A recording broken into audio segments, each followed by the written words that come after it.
Fear's the mind killer. Fear's the little death. This is Uncle Walt from the Ironworks. Josh, Corey, and I have chosen to look at life with no fear. No fear of the unknown. No fear of questions about the supposedly well-known. No fear of ridicule for thinking outside the familiar fool's lines. No fear of the boot on the neck of those refusing the party line.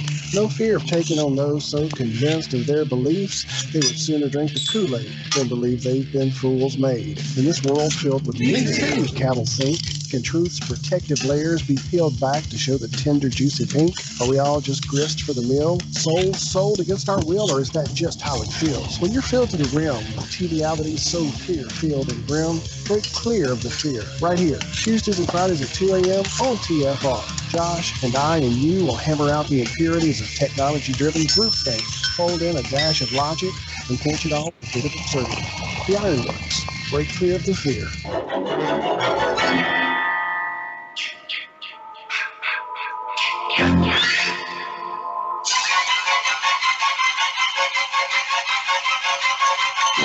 Ladies and gentlemen, welcome to the Flat Earth Friday FRINGE-CAST right here on IronRealmMedia. Today is Friday the 13th, 2018. It is, April already. Jesus, who is that up there? Did I hear? Sounds like Adam did not get headphones yet, would be my guess if I just had to take a shot in the dark. Well, welcome everybody. My name is Josh Corey, and this is our Flat Earth Friday FRINGE-CAST. I am joined not just this afternoon, but every Friday morning and Tuesday morning over on Truth Frequency Radio with my co-host, Mr. Walter Johnson. Walter, you are joined with us today. So how are you doing? How was your nap? I'm sure you took a nap today. Man, you're giving my secrets away. Do you see this beauty that I've acquired? Probably not. I haven't even it's switched that over yet. All right, now everybody can see. Oh, no, you should have left it switched off. My goodness. Yes, it was the usual Friday. I had a nice, interesting morning. Listening to the Flat Earth debates, then that's always a nice way to go off to sleep, hearing the ballers and the globers with all their denial. So it was a wonderful morning. We had a great show. I see a lot of people already there in chat with us. Hello, everybody. Yeah, well, that's impressive. If you can watch those Flat Earth debates and not have your blood pressure shoot through the roof and still manage to drift off soundly to sleep, then kudos to you, because it's like a balm to my soul. Pounding on the table, yelling at those dumbasses. It's the way Nathan handles them. That's what soothes me to sleep. Well, they're providing such a great service. We also have joined with us is John Savage. Again, this week we are graced by his presence, which I'm forever grateful, John. Thank you so much for joining us again. Don't be silly. I'm happy to be here. Happy to be here. Looking forward to a good show. We've got some good guests coming on. So, yeah, been a good week. And, yeah, let's get on with it. Sounds good. We are also joined by Mr. Adam Meakin, the Adam Meakin. Adam, how are you doing? I'm not bad, mate. Not bad. Hi, everybody. Feeling refreshed, but obviously back from Italy. Been enjoying a bit of listening to Nathan, who hopefully and Anthony, who's going to give us a summary tonight, and chilling out, trying to catch up on a bit of TFR. but I said to you, I think I'm going to have to concede a subscription, mate. They whip it away from me too fast. So, well, yeah, other than that, looking forward to going to the conference and, yeah, feeling refreshed, mate. Looking forward to this evening. Well, I got to say, that is one snazzy outfit you're wearing. Ooh, I'm really digging that. I don't know if everybody can see that with your good cop, bad cop interrogation room lighting you've got going on, but that is badass Iron Realm Media t-shirt right there. Look at that. Find more. Dig it. Those will be available exclusively at the Flat Earth Conference over in the UK. Yes? Look at that. Got a half dozen just going to be packing them with you. So you got... Anybody wants one of those badass Iron Realm Media t-shirts, just walk up into Adam and say, I have no sphere. Nice. So who we joined by?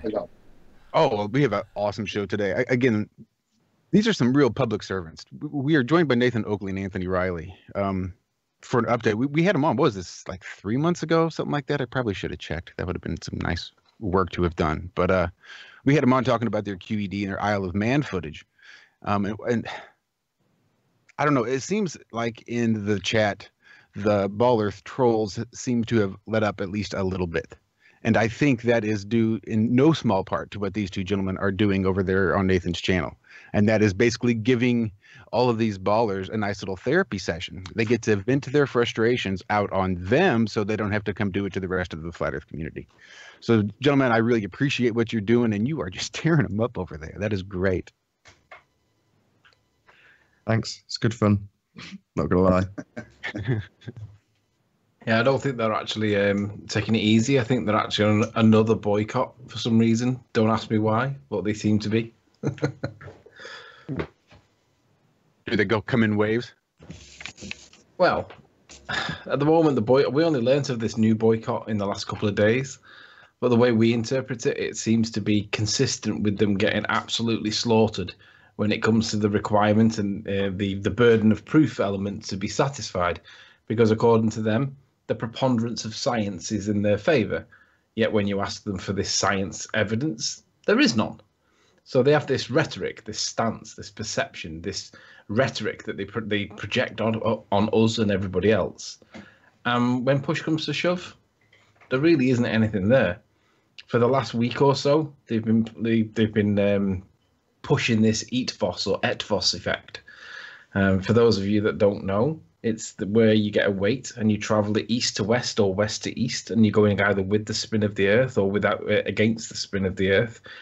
And apparently, depending on which way you're going, you're either going to make the weight a little bit heavier because you're going against the spin of the Earth, or you're going to make it lighter because you're going with the spin of the Earth, therefore the Earth is spinning. Now, even if this was true, shout out to Bob from Globebusters. I asked him about this, and he told me that it's subject to the Birkeland current in any event, so they can't really prove causation.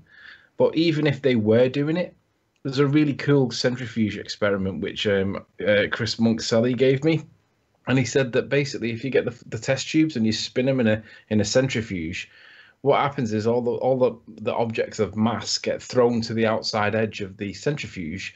And if that was our atmosphere, we would not see the densest layer of air on the surface. We would see the densest layer of air not on the surface. And obviously in the real world, we get the densest layer of air on the surface, which is proof that there is no centrifugal force. Because if there was a centrifugal force, we would have the lighter elements to the atmosphere on the surface. Because obviously the dark or the heavier or more dense part of the atmosphere would have displaced the lighter stuff. And that would be away from us. And obviously we don't see that. That's the proof that there is no spin, regardless of whether the EATVOS effect is really like showing what they tell us it's showing. So ultimately, whether they've got nothing. I mean, there is no curve.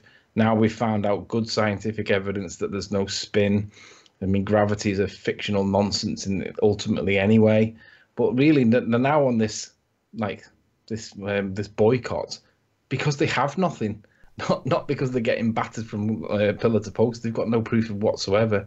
And Nathan keeps asking one particular protagonist, what scientific proof have you got for the curvature of the Earth? And he's asked him about 100 times, and he has nothing, and he just won't admit that there is none.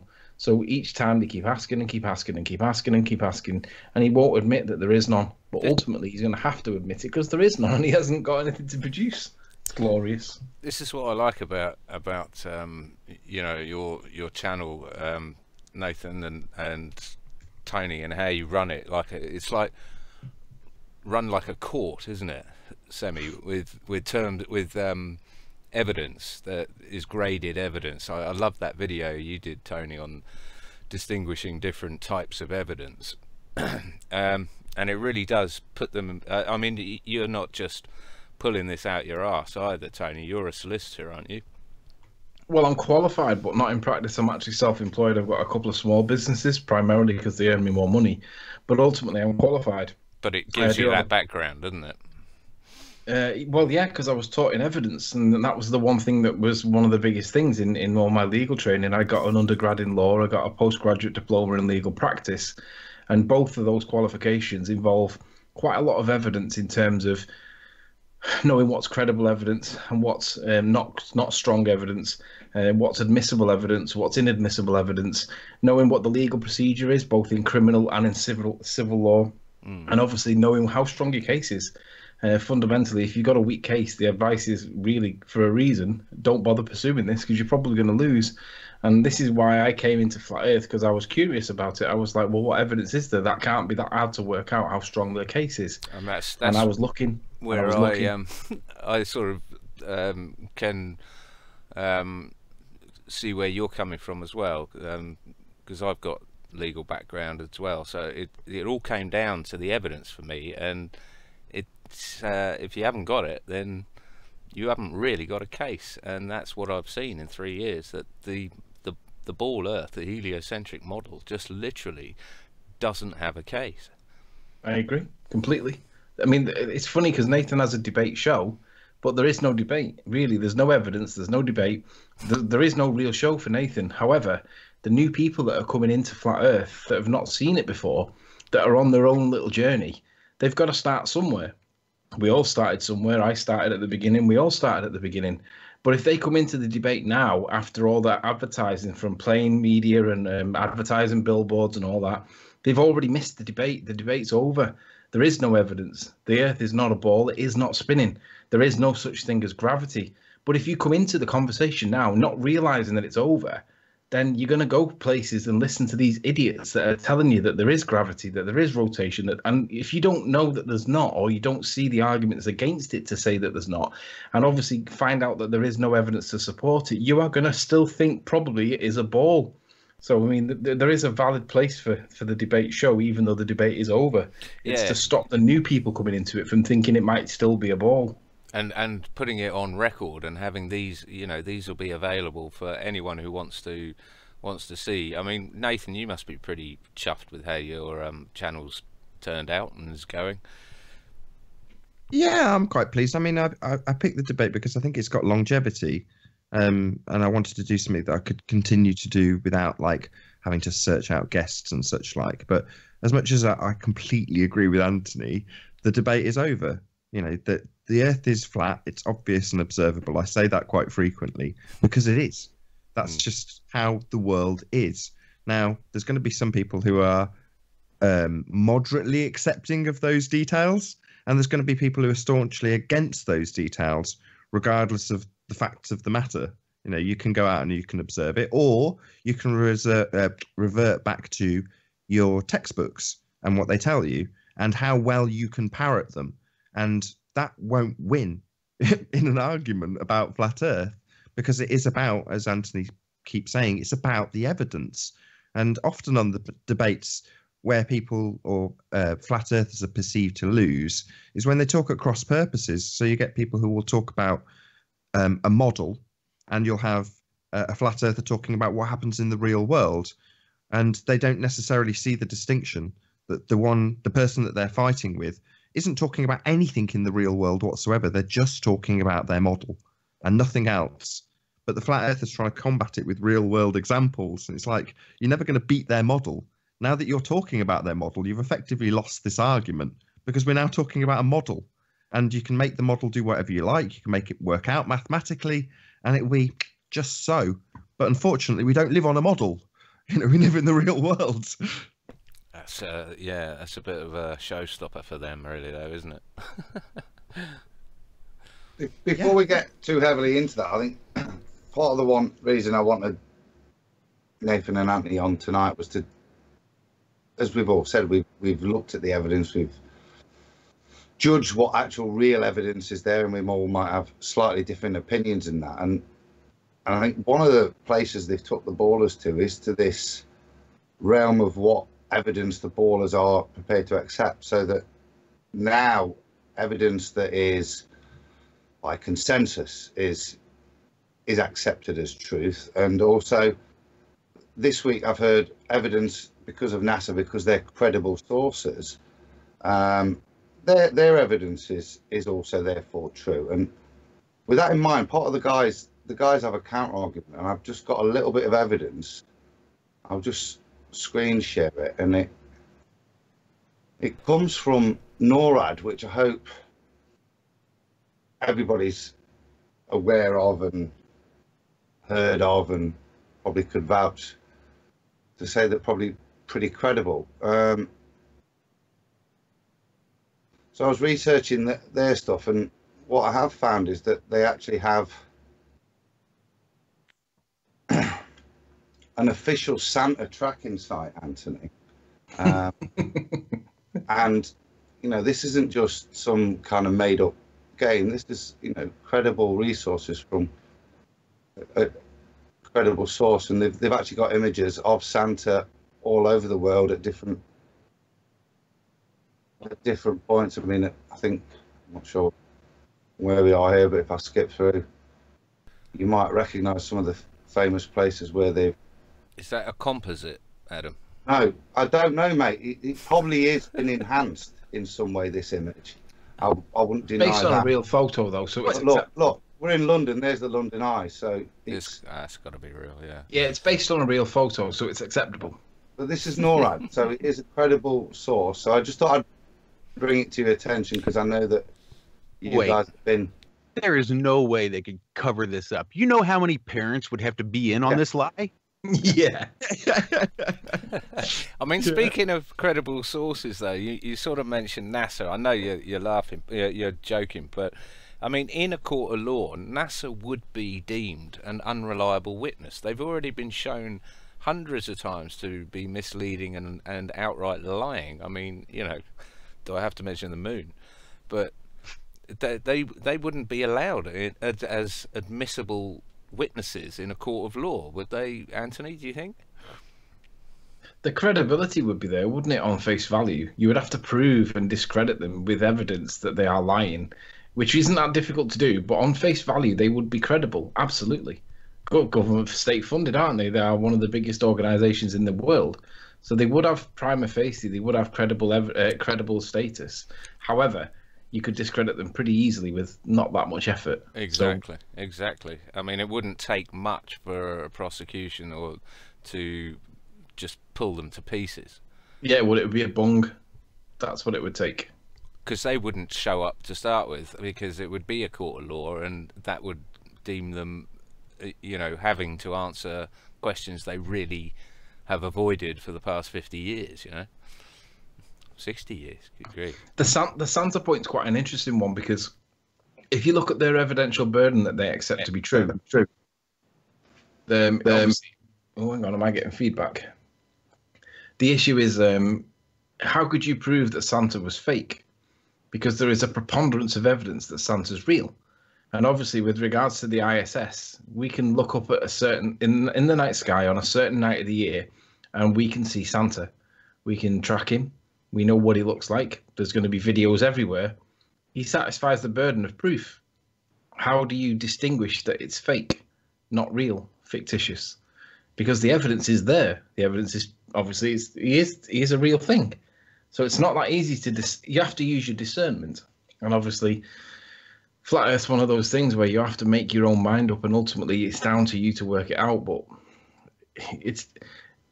there is one particular guy, and I won't name him because it's probably not fair on him, But he realizes that there are issues with things like 9/11, with the Apollo moon landings. But on flat Earth, he's adamant that it's a ball. But I think it's more because he doesn't want to go down the ridicule element of it. He doesn't want to become the laughed at, the laughing stock. But he knows that the Earth's not the way they're telling us. He admits it, but he just pushes the narrative because I think he's scared of the reality of the world, that is there is no evidence for this ball. Yeah, I know people like that as well. Bit of feedback. We're getting some feedback, are we? Oh, maybe that's me. Let me try. It might be. I don't know. I seem to be having some bandwidth issues, but so far, so good. In some ways, it's easier to prove that Santa exists than it is to prove the ISS exists. Or it's easier to disprove the ISS than it is to disprove the existence of Santa.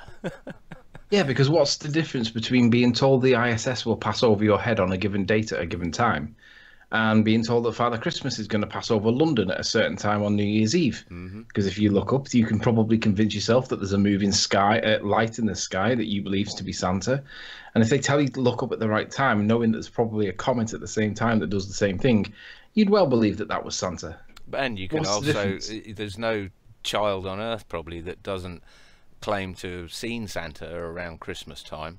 You can go to the North Pole Santa resort. You can do all these things, and look, for crying out loud, NORAD is tracking him online. Yeah. But not only that though, you can get real photos of real Santas in real grottos in real shopping centres all over the world. Yeah. So I mean, you put that in your hometown, Santa grotto hometown, you can find real persuasive evidence. How do you work out that it's not fake or that it's not real? Obviously, you realise that at some point someone gives the game away, but until that point, you're convinced that it's real. But looking back on it, how do you not work out that the Earth's a ball or not a ball? It's ultimately down to your discernment. And a lot of people, I mean, it was brilliant. Ruhif came in and he basically criticised flat earthers for not having the ability to critically analyse evidence. And literally the next sentence he said was, I can't remember exactly what it was, Nathan might remember, but I picked him up on it straight away and I said, you've just demonstrated the exact thing you've criticised flat earthers for by, what was it, Nathan? He accepted, it was Starman. He accepts Starman without critique.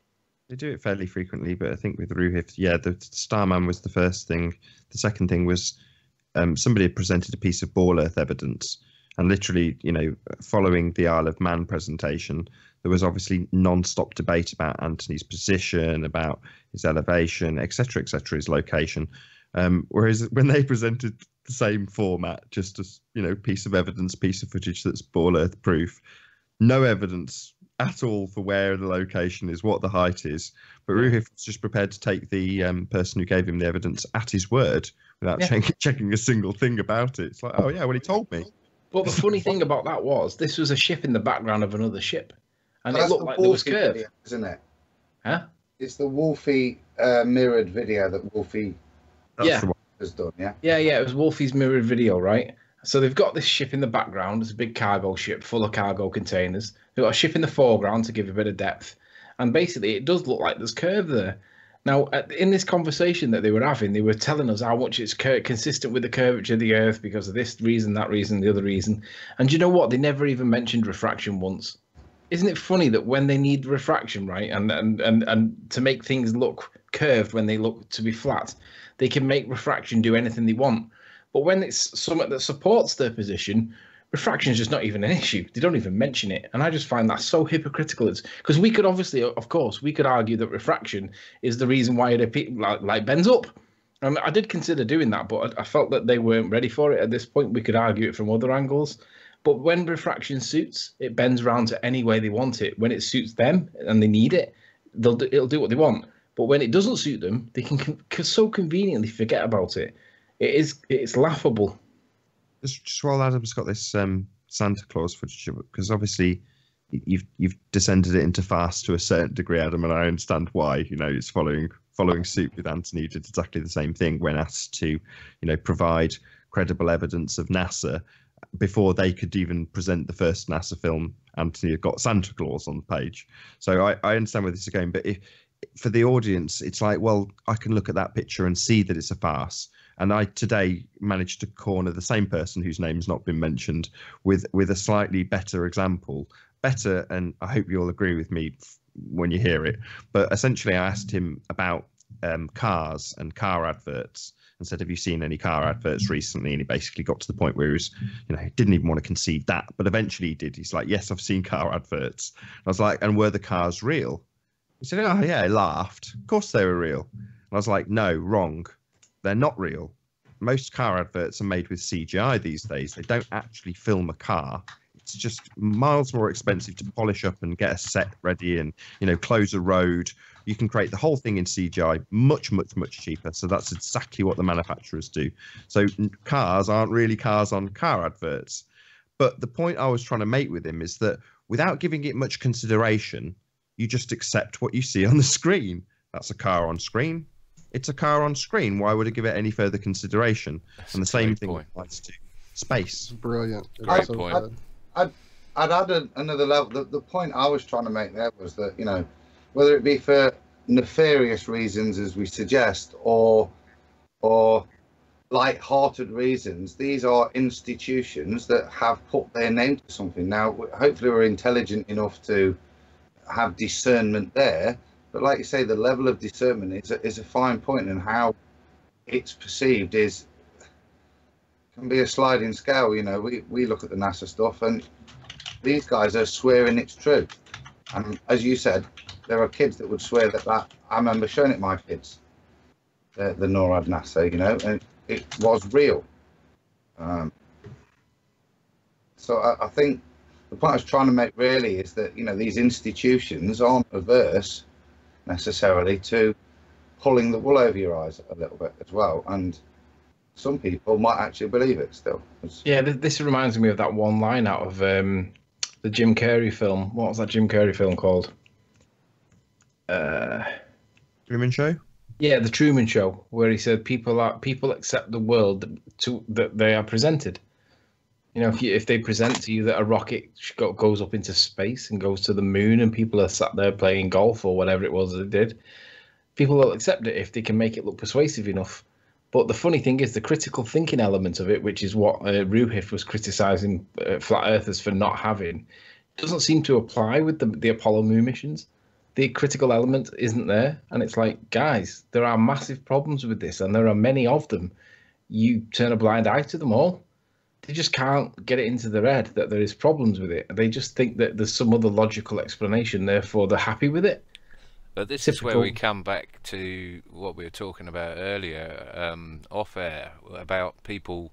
When you're talking to someone, you get to the point where you realise that they are more than happy to lie to themselves rather than concede a point. And this is ego, with textbook ego. So it's at that point you're dealing with someone who is prepared to lie to themselves, let alone you. So, or even if they're not lying to themselves, they are lying to you outwardly, and there's just no going forward on that situation, I think. With regards to this, can I just introduce there one of the best lies I think the ballers are saying to themselves at the moment, and it comes to what the work of Anthony and Nathan there, is that we've kind of had an admission that there is no such thing as proofs or facts.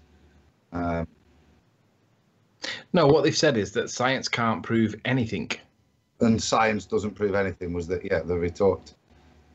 Actually, that there are no proofs of facts was your guys and quantum erasers retort to their doesn't prove. And I think quantum smacks that. They've actually got to the most ridiculous state, which is basically, P-Mars said it perfectly the other day, and I just thought, how ignorant, how stupid, how ridiculous. He said, if you get a ball and drop it 99 times and it always falls on the floor near your feet, it doesn't mean that for the 100th time it's going to do the exact same thing. And I thought, it kind of does, dude. What else is it going to do? If you've done it 99 times, that 100th time is almost certainly going to do the exact same thing.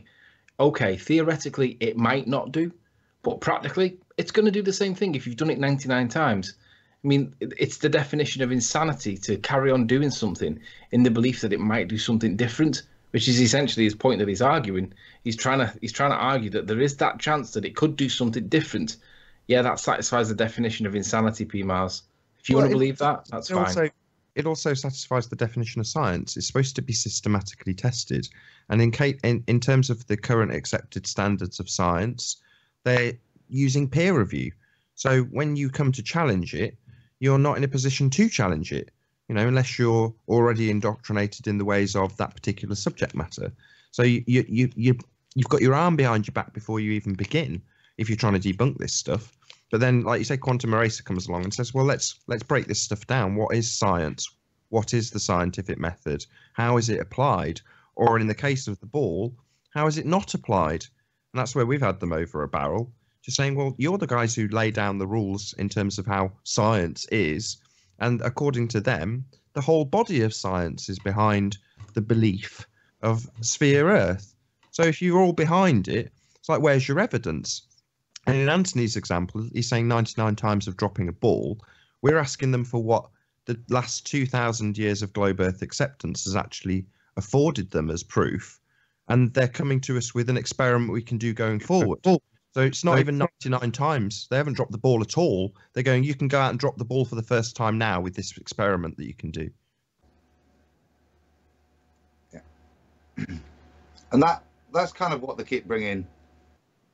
I'll use this picture as an example of Wolfie's thing. That's what they're bringing to the table to now debunk flat Earth. Occasional photos like this, which, is full of so many problems, this video. But well, can I just say in their defense, I have had on one occasion, I have had circumstances where I did see a boat like that.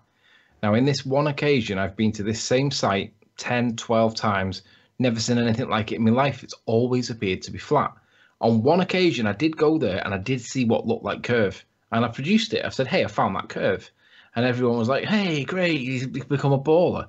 But it was the exception, not the rule. It was a one-off. Every time I've gone, it's been flat as a pancake. Be really interesting because Ruhif doesn't live too far from this place. He could repeat this experiment. He could go on a day where he gets a boat that's a similar kind of distance away because it is a shipping route. Most of the boats that pass through there will be on the shipping route. All he's got to do is get a similar boat on a similar shipping route and he could recreate this. And let's see what happens when he validates or verifies this experiment, because I bet you he doesn't produce any evidence because it doesn't do what he thinks it's going to do. What do you think happened there, Anthony? Some kind of like temperature swell or something like that?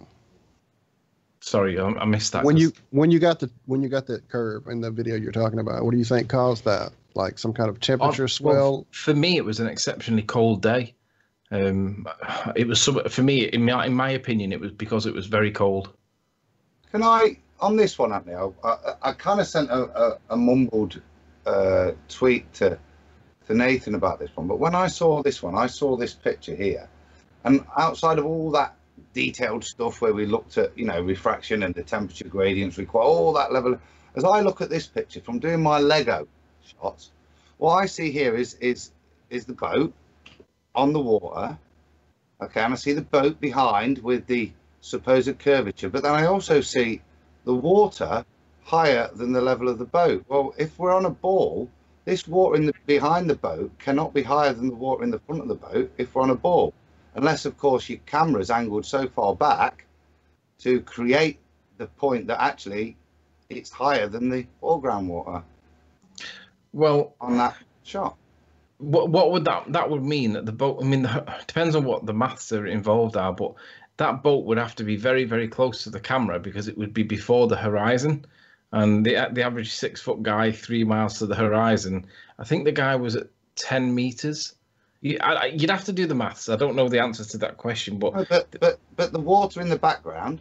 Forget all the maths. Just on basic ball understanding, the water in the background is lower than the water in the foreground. It should be curving down and away, but it's not curving down and away because we can see the level of the water here that they would say is the horizon, and then a little bit further back is this boat, but we can see the boat in the foreground and it's this much lower than this one. So either we're going up one of Soundly's hills, which doesn't show curvature, it shows a distorted camera angle. And there's any evidence you can draw from this, because it's not taken at 90 degrees. To be honest, in my interpretation of this is that it does support the ball.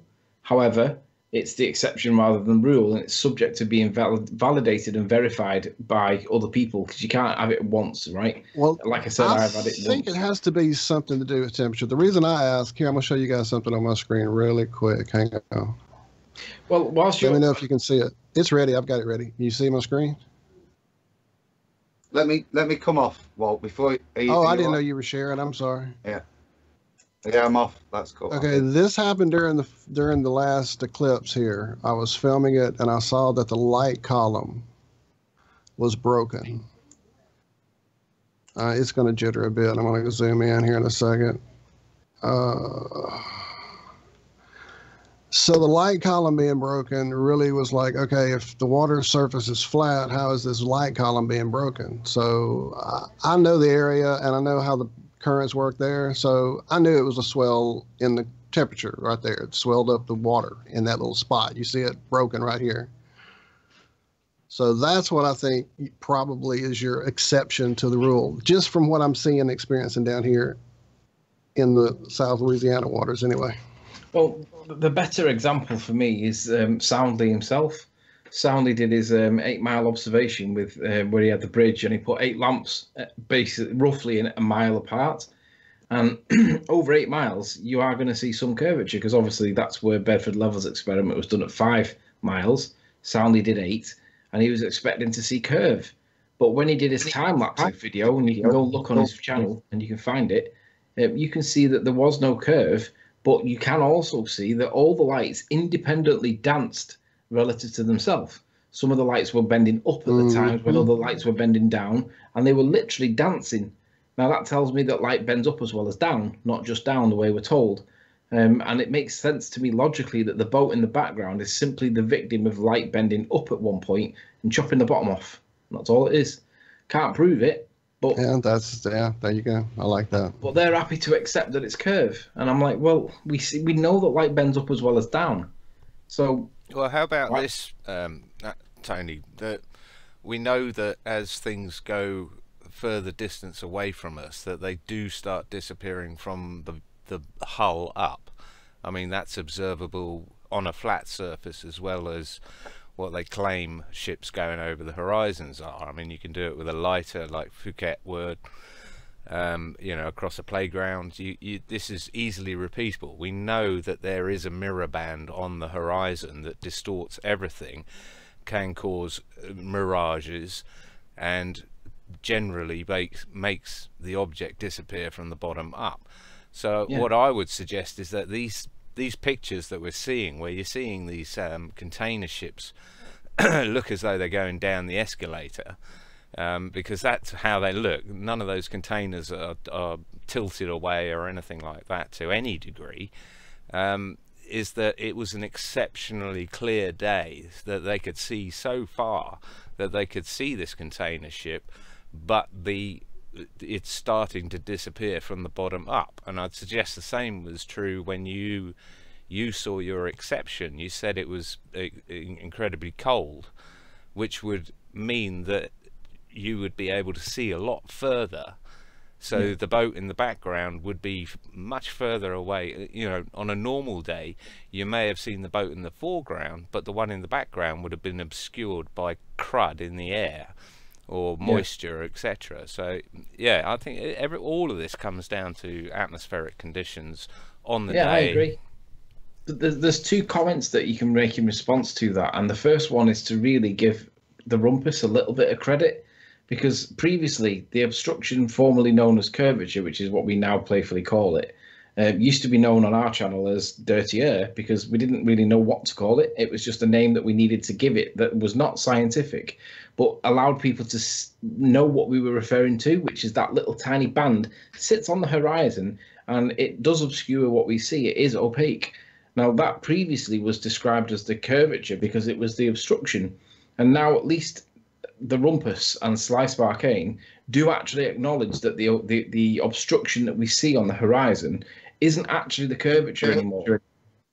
We had exactly the same problem here at IRM. It was talking about things that we needed to describe, but we couldn't, you know, we couldn't put a name on. So we came up with the mirror band, basically, which is that thin band across the horizon that it does sort of, it can be shown, as Rob showed with his zoom photography in Australia, that it creates a mirror effect. So yeah, that's what we came up with. But yeah, it's basically crud, isn't it? It's crud in the air, it's density in the air, it's pollution, it's sound, whatever it is. No, it's not crud, because if you look at the picture of the Isle of Man, the full composite, running the full length left to right, is on first inspection a hard horizon with the island meeting it. But when you really get into the detail of it, is an inverted mirage. So it's a inferior mirage. I hope I got that term right. Yeah. Very, very clear. So it's not that it's dirty air. It is more accurate when you say a mirror band. But I like the sound of the obstruction formerly known as curvature. Yeah, but my point with that, though, is that they now accept that there is an obstruction there that they did previously call curvature, that now is not curvature, it is something optical. And you have to give them credit for accepting that, because really that is their argument for curve. They've now conceded that there is something optical that's stopping us from seeing, and it's not the curve. So by omission. Significant, yeah. That's a significant step forward on their part, without a doubt. And all these little baby steps you take, you know, like someone was mentioning earlier about them, I think it was you, Tony, you know, they were arguing whether they'd ever seen a car ad. You know, you've just got to argue every single point with them along the way. You're asking them a question and they see a trap and they're like, well, I don't know, have I seen a car ad? Well, it depends what car ad you mean. You know, it's just, it gets to the point of ridiculousness at some points. Yeah. What was the other? There was a secondary point with regards to that. Oh, the secondary point was, in as much as it's been ridiculed, you know, the little Beeloo, the Convex Earth documentary. Mm-hmm. Gosh, they had like a 2 or 3 minute section just on that band of reflection or refraction or whatever, that they'd spotted that there was something new that needed to be explained, and they actually spent 2 to 3 minutes talking about it. And even though you could disregard and dismiss the rest of the documentary if you want to, that one little piece of it, for me, was satisfying, because I realised that I'm not the only one that's seen this. I'm not the only one that struggles to describe what we're looking at, because they've spotted it as well. So even if you dismiss the rest of the documentary... They said about as much as you said and what we've said. They then alluded to the fact that they developed a new type of optics to describe this, or something along those lines. Correct. That they knew more. And again, it's like with everything in that thing, isn't it? We await for the more. Well, no, the trouble is even if you have the data now, if you can't link to that bit of film that you're talking about there, Tony, because it's now tainted, isn't it? The whole thing. You can't link to any noob that's coming into Flat Earth that thinks, oh, I've just watched that, that's amazing, and they haven't watched any of the Beeloo stuff, and goes out and starts tweeting about it, or, you know, using it as a defense to a baller argument. They're just going to get sunk in the water, and then they'll feel like assholes, and then they'll think that, all right, I'm not touching this flat earth shit anymore, and they'll be back to the ball. And I think it would work perfectly. Which is why Nathan's debate channel is good for bringing it back into track. Yeah, excellent, absolutely. But obviously, in addition, though, Bob on Globebusters shared a video to do with refraction, and in that video he was talking about the exact phenomena that we're observing. And if you apply quantum erasers, first stage of the scientific method, that is the first stage. You observe a phenomenon. Well, with the P900, and you can't see this without the P900, by the way, doesn't exist. But with the P900, you zoom right the way in, you can see that there is a phenomena on the horizon, and we don't really know what it is. We can describe what it is, but we have no science for it, because obviously we don't live on a ball. We don't live on a flat plane, according to science. But firstly, we have that phenomena that we do observe, whatever that may be. So we're halfway there. The next stage is, well, what's the hypothesis? And we don't know. We don't even know what it is, but we're expected to have all the answers, because if you realise the Earth's not a ball, then you must be an expert in absolutely everything. And we're sat there thinking, what on earth are we looking at? And we don't know what to describe it as, but it is definitely a phenomenon. Whilst we're on that, it was a beautiful link, Anthony. Maybe this is one of the other things you guys have been drilling at the ballers at the moment, is this reiteration of a fullness of the scientific method. Rather, again, Nathan, than me ramble, maybe you could kind of surmise how you're using this standard bit of science, that, you know, the fundamentals that we all learn, and it's refreshing to hear. It's stuff that I've said in the past, and I've always said, you know, science doesn't prove anything; it disproves certain things, but it does it in a methodical way, which is why it can't prove anything. It has to just slowly observe a phenomenon and then try to devise an experiment that will isolate that, so that you can. Well, I'll let you do it better than me, mate, to be honest. But I think the important thing for me is the way that you've also got them to kind of demonstrate that in their world they are accepting less than the scientific method. As much as they'll confuse and misdirect, you've done a fantastic job of keep pulling them back as well, to point out that their citations of proof don't hold any water in the scientific method. No, that's a good question. Are you asking how does Tony and Nathan define the scientific method, or? I mean, that's pretty much set in stone, though, isn't it? I mean, Anthony said earlier the quantum eraser's scientific method, but it isn't. It's just the scientific method, and they can bandy words about my understanding with it all day, but you just have to take what they tell you and sort of arrange it into the methodology that's used when you formulate a scientific hypothesis. And a scientific hypothesis is a very special thing in terms of the way that it's arranged. You know, you've got to have a independent and dependent variable, and the dependent variable is the outcome. The independent variable is the thing that the scientist has basically got to manipulate in order to see how it affects the dependent variable. So when it comes to things like Earth curve, they'll formulate a hypothesis that says, if Earth curve, then obstruction, for a very simplistic example. Well, the problem with that is, if Earth curve, well, that's your independent variable. You can't vary it. You know, you can't then formulate an alternative hypothesis. You can't, because you can't say, if Earth not spinning, then no obstruction, which is what you would need in the scientific method. And they can't do that because they can't manipulate Earth curve, Earth spin, all the crap that they exert. They just can't manipulate those things. So they have to revert to their model or the mathematical in order to try and weasel it into the scientific method. And very quickly you can say, well, that's not the science. We're not dealing in pseudoscience and models. We're talking about the natural world. So what's your phenomenon? What are you observing? And if what you're observing is obstruction and the cause of it is Earth curve, then you can't formulate a hypothesis. So you're screwed as far as the scientific method's concerned. That was really well described. Cheers for that. But again, it's like a courtroom, isn't it? It's inadmissible.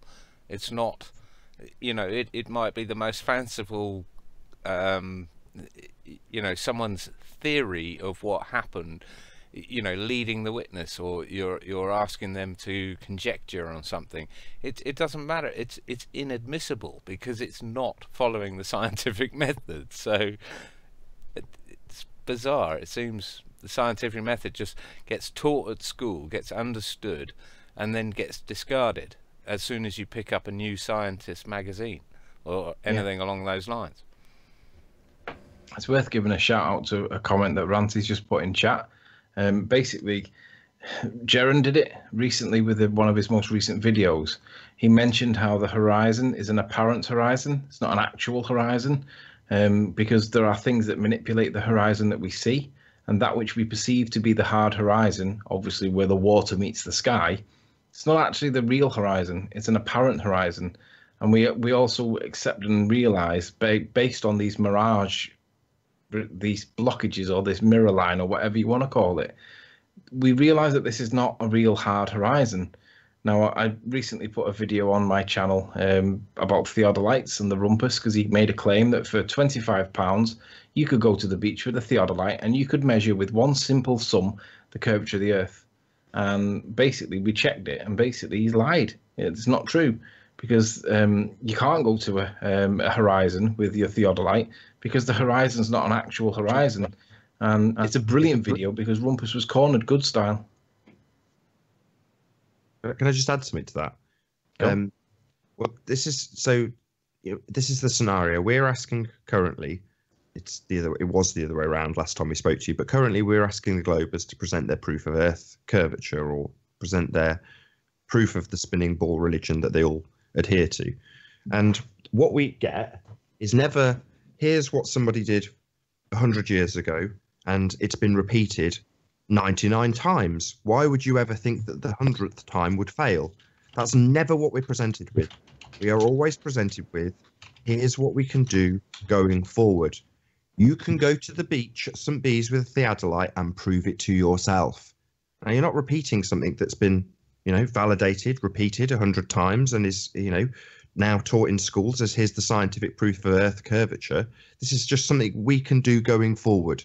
So in other words, in 2,000 years of globe understanding, there's no scientific evidence that can be presented to us that we can just go out and, do it again and double check it and validate it. There isn't any.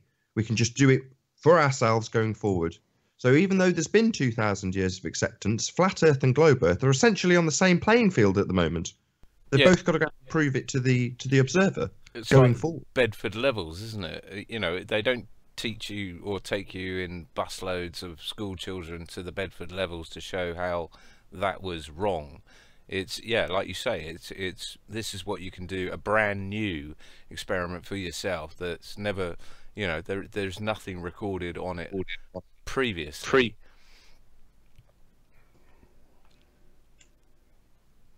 Yeah, that's what you want to do. You want to rigorously validate it over and over again. So what have you got? Long pause. Nothing. That's what the answer is. You've got nothing to present us with that we can do. We can just come up with a new test. Here's my new hypothesis. This is what I think we can do going forward to prove it to you skeptics, you super skeptics that don't believe anything. It's like you've not given us anything to believe in. You've just got a pseudoscience model. That's it. What would be really cool is, how like Jerusalem is like Mecca for a lot of the major mainstream religions. We need to reclaim Bedford Levels experiment, because it is something that is historic and it is something that we have claim to. We need to reclaim that part of the land, because it's all overgrown at the moment and it's like decrepit and in bad state of repair. But we really need to make that like our version of Mecca kind of thing, because it is history. Pilgrimage. I think they've since cleared it, actually, because Rob Durham of the gyroscope fame was going to redo the experiment, but with microwave antenna. Did you hear about that? No, but last I heard it was all overgrown. Yeah, that was when they did it a couple of years ago, didn't they, with a few people. Yeah. But no, since then apparently it's been cut back. But yeah, I totally agree. I think that needs to be an extra 2p on your council tax in Bedford to maintain. What do you mean 2p on the council tax? We should be getting it as part of the council tax already. Don't be pushing for a rate rise. Anthony, you've seen the sort of man that could write a letter to British Heritage or the National Trust or something like that. Indeed, right? Well, I don't know. I think the rates. I think we should do a repeat of it, but we should all get down there, and if we have to, get our feet dirty and get in there and clean it. But I mean, it's only a canal, right? But it's disused as far as I know. But if it has already been cleaned up, we should have a once-a-year pilgrimage kind of thing, because it would be fab. I agree. Absolutely agree. I think, bring your tech and meet at the Bedford level. And we can all laugh at how non-curvy it is. It's a really good saying for these moments. If everybody does a little, I don't have to do anything.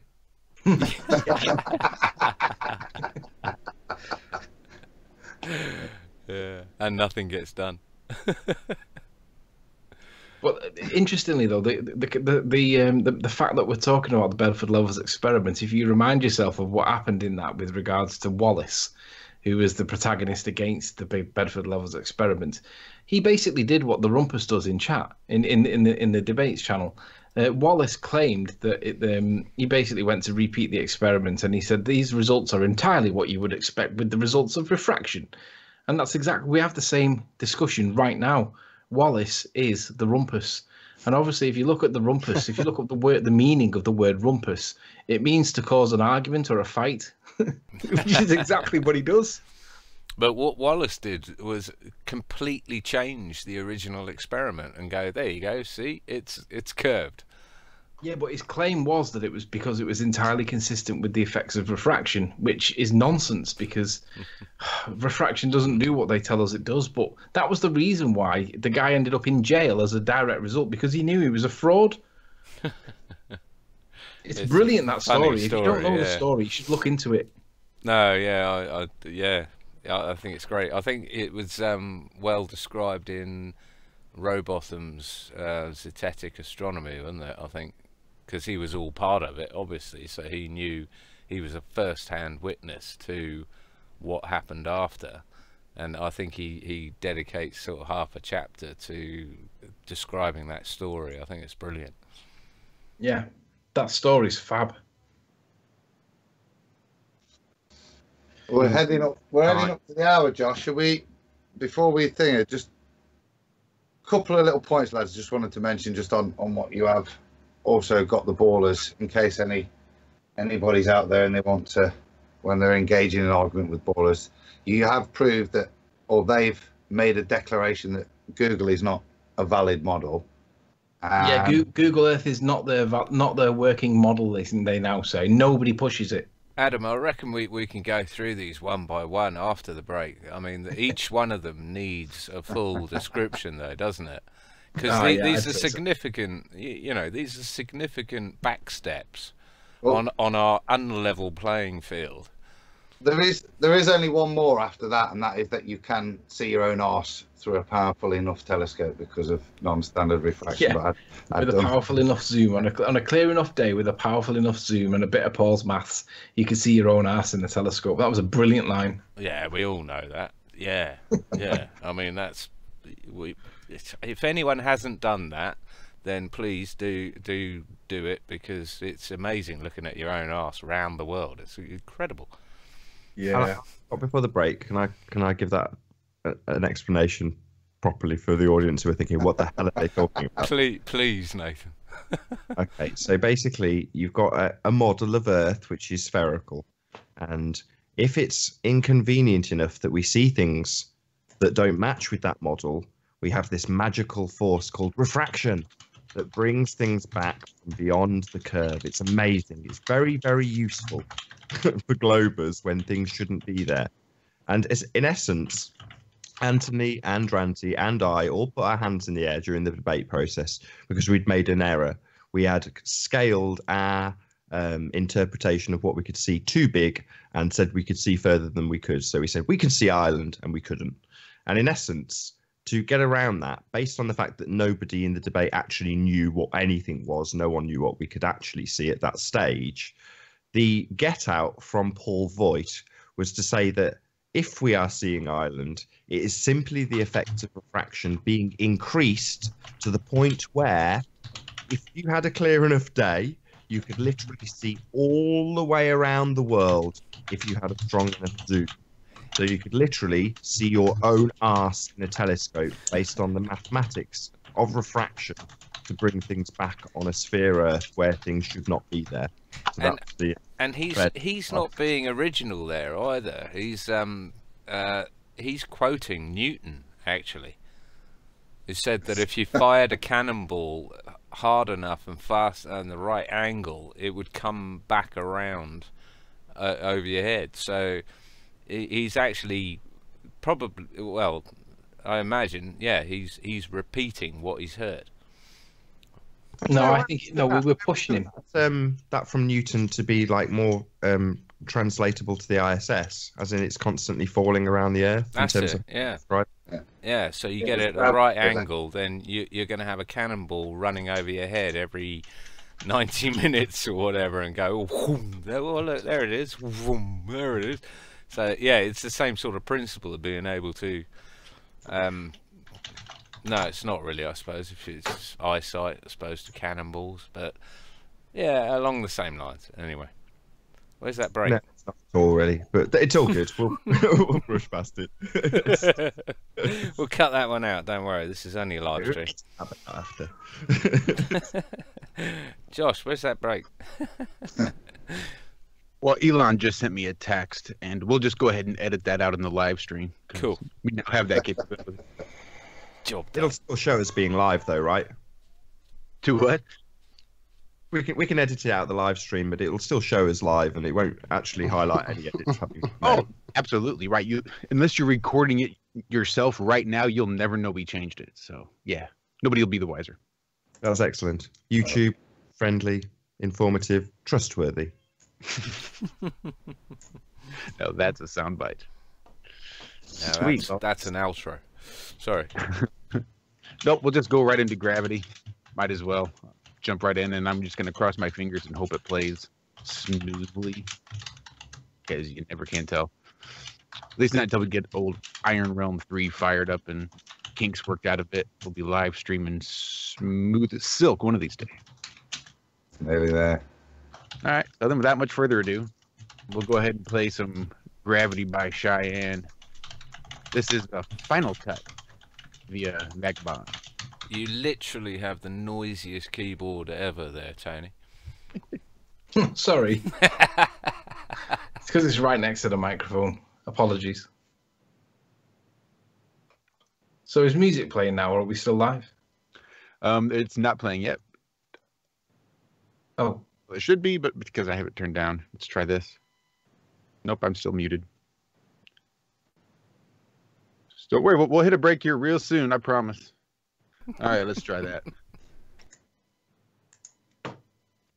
Uh-huh. That's better. There it is. We're up pretty God. high, our heads are almost in the clouds, and their feet are chained to the ground with their chains of misery. They've got a hold of me, they won't let go of me. Let go of me. They might have gravity on their side, but something's pulling us high. Got the potential to fly.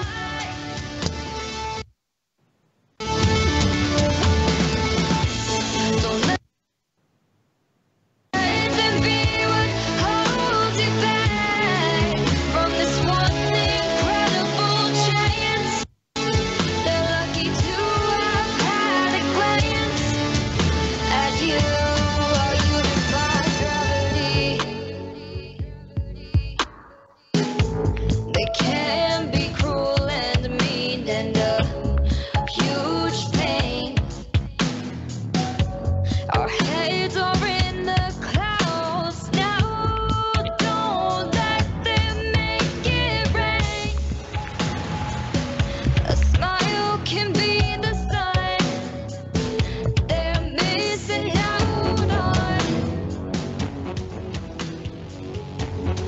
on their rainy day. They might have gravity on their side, but something's pulling us high. Got the potential to fly. Don't let them be what holds you back from this one incredible chance. They're lucky to have had a glance at you. Are you defy gravity?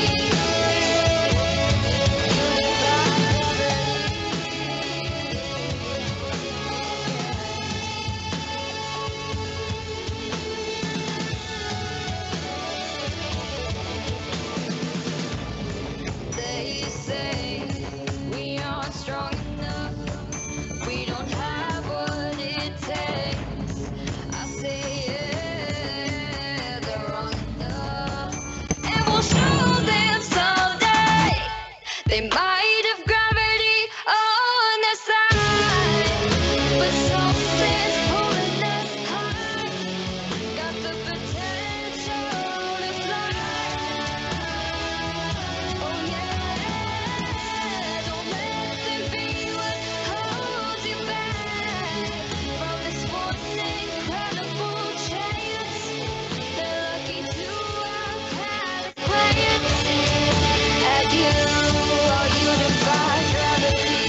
Sunday morning feels so bad. Everybody seems to nag me. Coming Tuesday, I feel better. Even my own man looks good. Wednesday just don't go. Thursday goes too slow. I like Friday on my mind.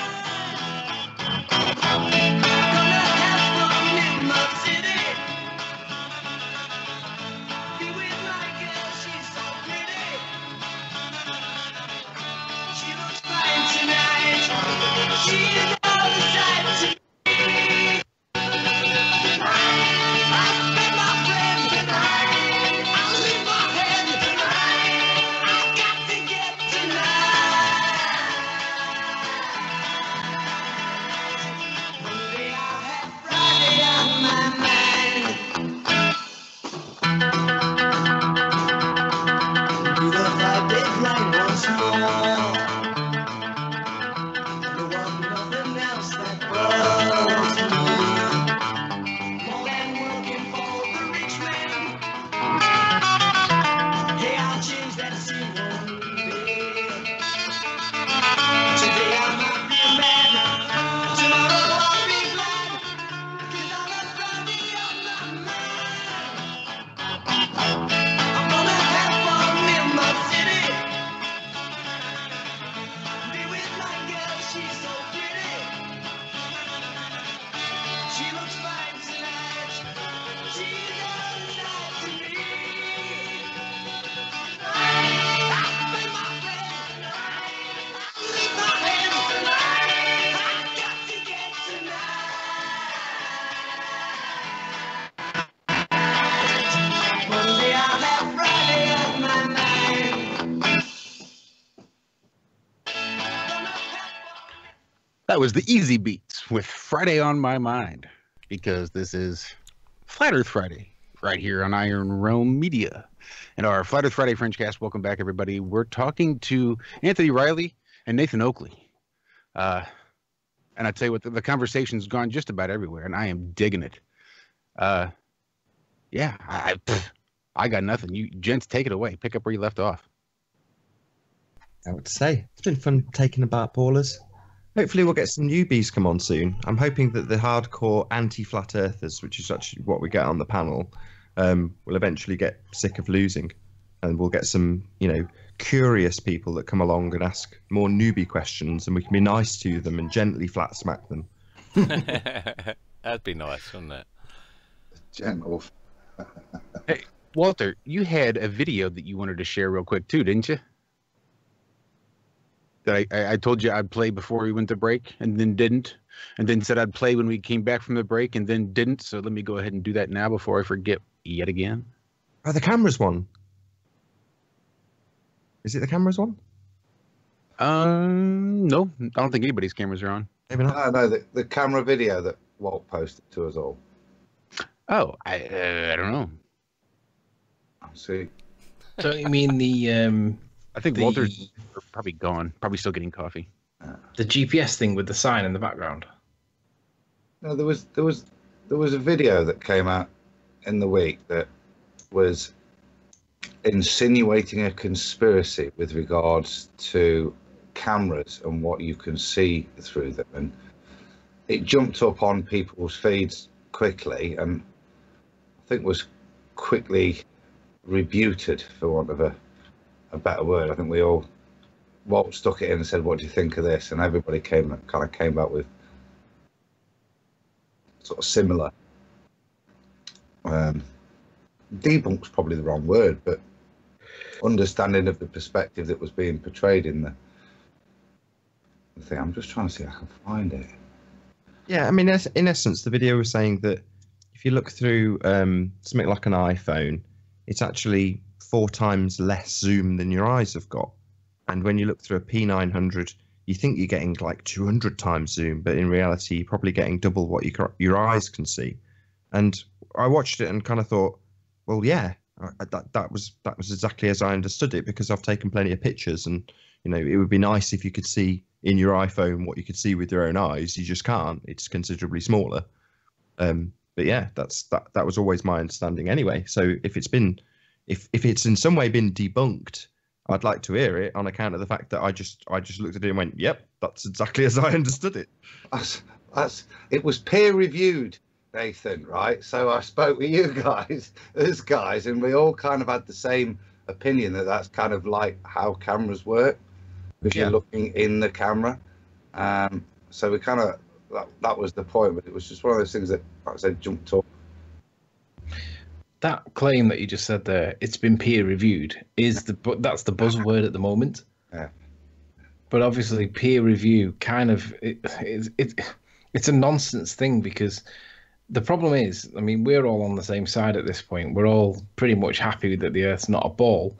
There's some debate over whether it might be convex, concave, whether it's this, that, the other. Who cares? It's not a ball of the size they're telling us, and we all agree on that. Basically, anything goes thereafter. Or it could be a pear, Tony. It could be a pear, which would be an make oblate it spheroid. which Who would cares? make it pear review. Toroidal donut. I'm telling you guys.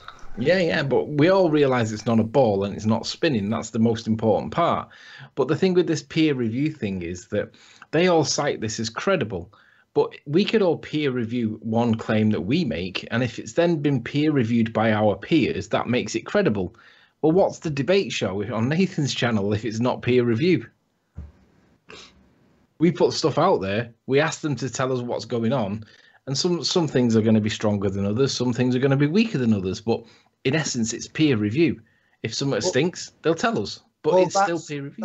That's the validation point that they're throwing at you guys at the moment in their ad hominem attacks constantly, which is that you don't know anything because apparently you're not qualified. There seems to be this.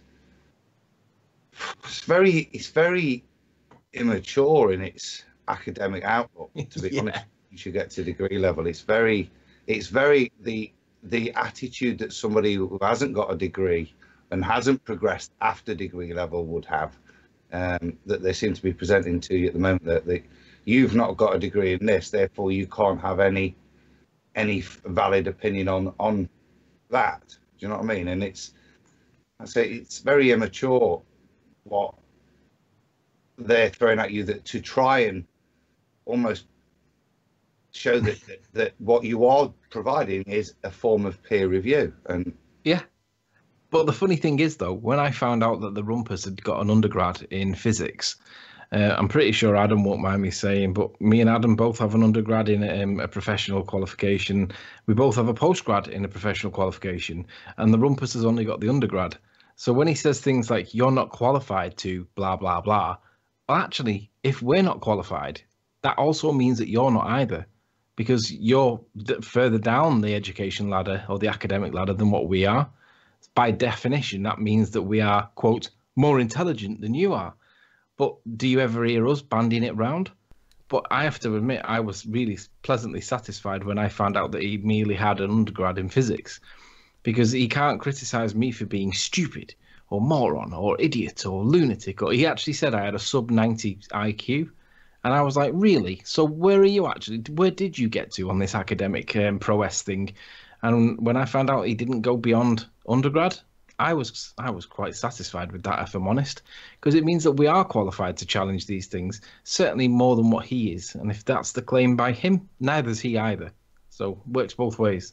Trouble is, the education system is more of an indoctrination system, and this is why I don't bandy about any of my qualifications, because they're absolutely fucking pointless. There's no point in it. And the whole I'm at level B and you're at level C or D or whatever, it's just Brave New World, isn't it, all over? I totally agree, but when you're being challenged to being a retard or a moron or whatever, sometimes it's justified. We all make mistakes. But when he says you must have a sub 90 IQ, I thought that actually, now I'm going to challenge this. Let's see where you fit in this. Well, I think they're baiting you. I think they're baiting you, because what they want is for you to start putting forward your credentials, your qualifications, all this sort of thing. But it's like a rope to hang you. Do you know, it's funny you should say that, because me and Nathan have had a conversation off air recently, and I asked him what was his view on this, and I may as well just publicly push it out there and see what the perception is. But I've got a sock account or a troll that is trolling me, and his name is something like Riley can't do a doctor's degree or something like that. And technically, he is correct. I'm 60 units short of a master's. And because he's been bugging me with it, I actually looked into it to see whether or not I could get the extra 60 units so that I could do a doctorate. And I looked to see what was involved in actually doing it, and it's basically a 12,000 word dissertation. And I said to Nathan, "Hey, I've got nothing to lose by doing this on flat Earth in some way. If I could make it like quasi legal, I could submit a paper that overlapped enough with law to be able to submit a paper." Primarily on law, but overlapping with flat Earth. Tony, Do you think it would be worth doing? That and is Nathan a fantastic idea. Yeah, I could do it, a 12,000 word dissertation, and that's all I need to get the qualification that would then allow me to have a master's degree, but also qualify me to be able to, if I wanted, which I'm not bothered about. But I thought, actually, that would be a really good idea, a really good way of getting something that was flat Earth into the education institution, and it would either pass with merit, like fantastically, or they would fail it because they would class it was inadmissible because it was anti-establishment or whatever. I imagine they'd fail it. I did a doctorate, and it was on the, well, I won't tell you what it was on, but it was a sort of an opinion piece, and because the professor, my dissertation professor, disagreed with it, he failed it, and therefore I ended up getting a third, and a number of other people had the same, and you know, all went to court and everything, and they had their qualifications reviewed. I never bothered because I knew after 4 years it was absolute horseshit. But yeah, I imagine it would get rejected, but then again, you just don't know, do you? And then I, for one, would be more than happy to help you. I don't know if that's allowed, actually, is it? I get to pick the topic, and what I was thinking was challenging or questioning from a critical view whether the education system is fit for purpose, because it's got, I don't know what the actual law is, but by getting access to the databases and the resources that I would by doing the course, I would find out what the current UK law is on teachings in schools, colleges, universities, because there will be a law somewhere that says you must not teach falsehoods in some way. I don't know how they'll word it, but in other words, you can't teach lies. And there's things, there was a law just recently passed in Florida, either Florida or California, I can't remember which, but that you could challenge the education system if you thought they were teaching a falsehood. So all these evolutionists and everything, and creationists are rubbing their, well, the evolutionists aren't, but the creationists are rubbing their hands in glee, and there's going to be a myriad of lawsuits coming in different states. I think it's a great idea. I think I could formulate a good enough argument to suggest that the education system is not telling the truth about enough things on flat Earth alone to be able to justify a legal argument against the authorities for failing to tell us the truth. Because how many things do we not get told in school, like moonlight being cold, for example? Whether it is cold or not is something that's a debate point, but we don't get even questioned it. We just get told the sunlight's hot. But fundamentally, there's 50 things that we could talk about comfortably in flat Earth that we don't get told in school. And you could branch off as well. You could branch off into how, you know, you could define the scientific method under law, and how these institutions aren't following the scientific method under law. So with a little law spin on it, I think that's absolutely awesome idea. The problem is, it's three. Sorry, Anthony. I was just going to say there's the crossover with that specific word, because that's used in science quite frequently. Laws, and there is a certain ambiguity which could be played with, I feel. Yeah. Well, the law is fluid. I mean, in this country, you know, if you're under a sort of common law system, the law is fluid. It's what the last man proved, isn't it? It's a case of case law. So the language is all there too. They both want evidence. They both want proof. They're both looking for definition of laws. Only one's pretty relatively clear cut, and the other one's sort of up in the air. Well, that's not even true. I guess they're both all open for interpretation. I'm pretty certain that I would find some archaic law somewhere from the 18th or 17th century that made it a crime to teach something, and it'll be really weird, but it'll still be good law. It won't have been repealed, and I'll be able to put forward the argument that says, "Hey, this is the evidence that they tell us that we live on a spinning ball. This is the evidence that says we don't." Ultimately, I could probably put a really good legally balanced argument in favour of the education systems not teaching us the truth. And ultimately, the risk is, like you said, if the professor doesn't agree with me, it'll fail. Well, Now, the fees are 3,100. Now, I don't mind doing the work, but I don't want to throw 3,100 at the gamble that it may not actually work. But fundamentally, I could make the argument. I could make it all public once it's been through the process and been vetted by whoever. But assuming they don't actually fail it, can you imagine how good it would be that there'd be something flat Earth related in the British Institution of Education? Absolutely, but sorry, Adam, can I just jump in just minutely beforehand? Now you've thrown me off. I can't remember now. Good. Before you throw me off, Kai's in the chat now. It might be worth certainly he and people would know be able to think with.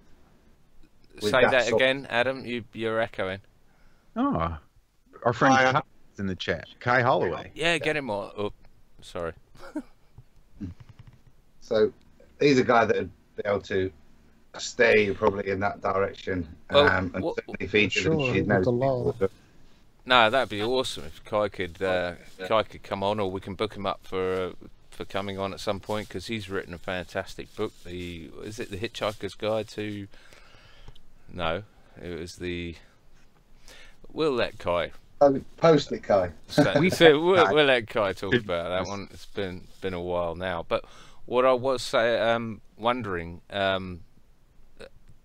Tony, was whether you'd heard of that case, the news clipping from 1901, where the Southampton parents got together and sued the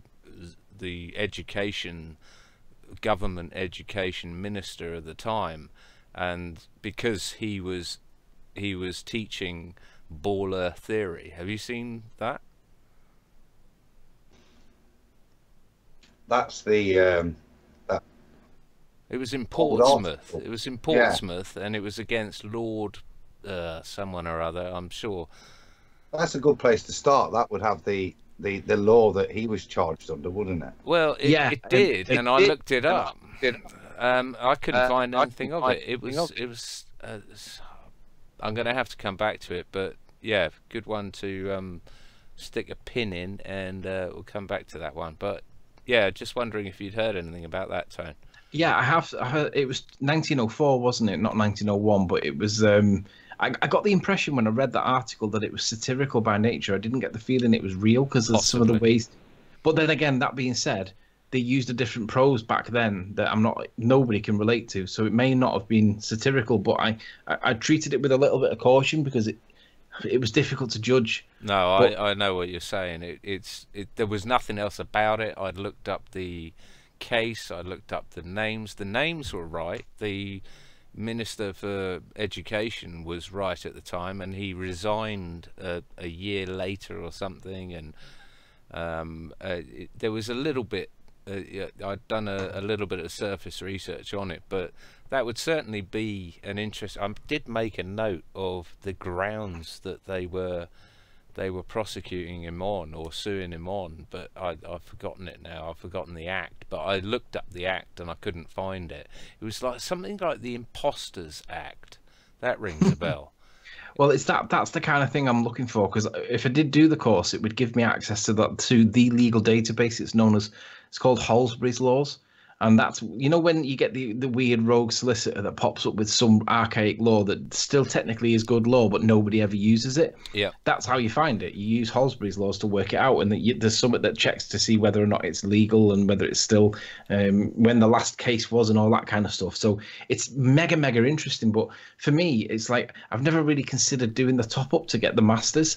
But then I've got this sock account on the other hand that's saying Riley can't do a doctorate. And then I thought, actually, maybe I should consider doing it from a flat Earth perspective. But on the legal side of it, questioning the Yes. credibility of the education system Yeah. and is it fit for purpose? Because I And can that- do it both sides there, and I probably Anthony, have. can I and- just come back to that one where it started, that insult? And I've got a BSc. I was offered to do a doctorate. I didn't feel the need to. 15 years ago, and now I train the current group of pharmacists come out with master's degrees. I have to train somebody with a master's degree who's apparently more qualified than me. I also train qualified GPs in certain areas. I say that perspective is somebody who's not progressed, in my opinion. It's certainly somebody that's not gone into future academic world, or somebody who's very isolated in it. Your skills develop past your degree level, and certainly 20 odd years after you've done your degree and what even level you got in it, it's kind of irrelevant. It's your field practice that you're judged on, not arbitrary grade you were given by somebody who was probably drunk at the time.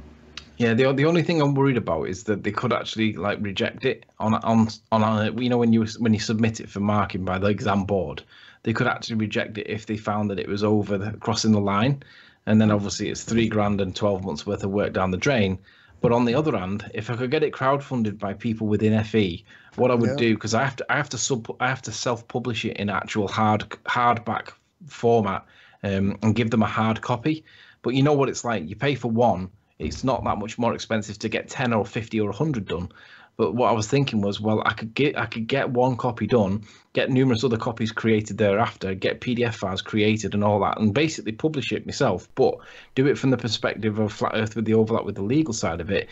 But I'll just have to get the momentum going, the wave going, because for me, it's a no-brainer. I mean, I don't mind doing the work. I don't want to lose the $3,000 and risk it. But ultimately, if it's crowdfunded and everybody knows the risk is that they may actually reject it, surely it's got to be worth the gamble of that. Thing is, Tony, if it's you know, like a legal analysis of whether the scientific method is being employed in school, and therefore is education system in compliance with this obscure law that we've uncovered, you know, like the what is it, whatever law, then yeah, again, completely lost my plot. Yeah, well, what you were about to say was, so long as you argue it correctly, both sides of it, and then give your conclusion properly, they can't really fail it, because the whole point of academia is to argue both sides of it, give your conclusion, support it with your evidence, and then wrap it up with telling them what you've told them.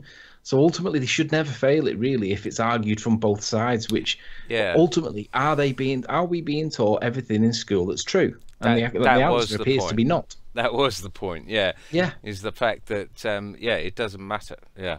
So. Yeah, as long as you argue it both sides and you present your evidence coherently, you're never going to lose, because that was what I was taught. It doesn't matter what your answer is, so long as it's not rubbish and it's supported with evidence, which is the key phrase, with evidence. But you don't have to mention flat Earth at all in the doctorate. No, is you what can just I'm say thinking. things like, well, yeah, you can just say things like, the moonlight appears to be cold. Why is that? We didn't get told that. Are we being taught the truth? Well, this is what we're taught. This is what appears to be the case. Is that true? Yeah. If it's not true, then there should be an offence being committed by somebody. And then there's another example. This is what we're taught, but this is what appears to be true.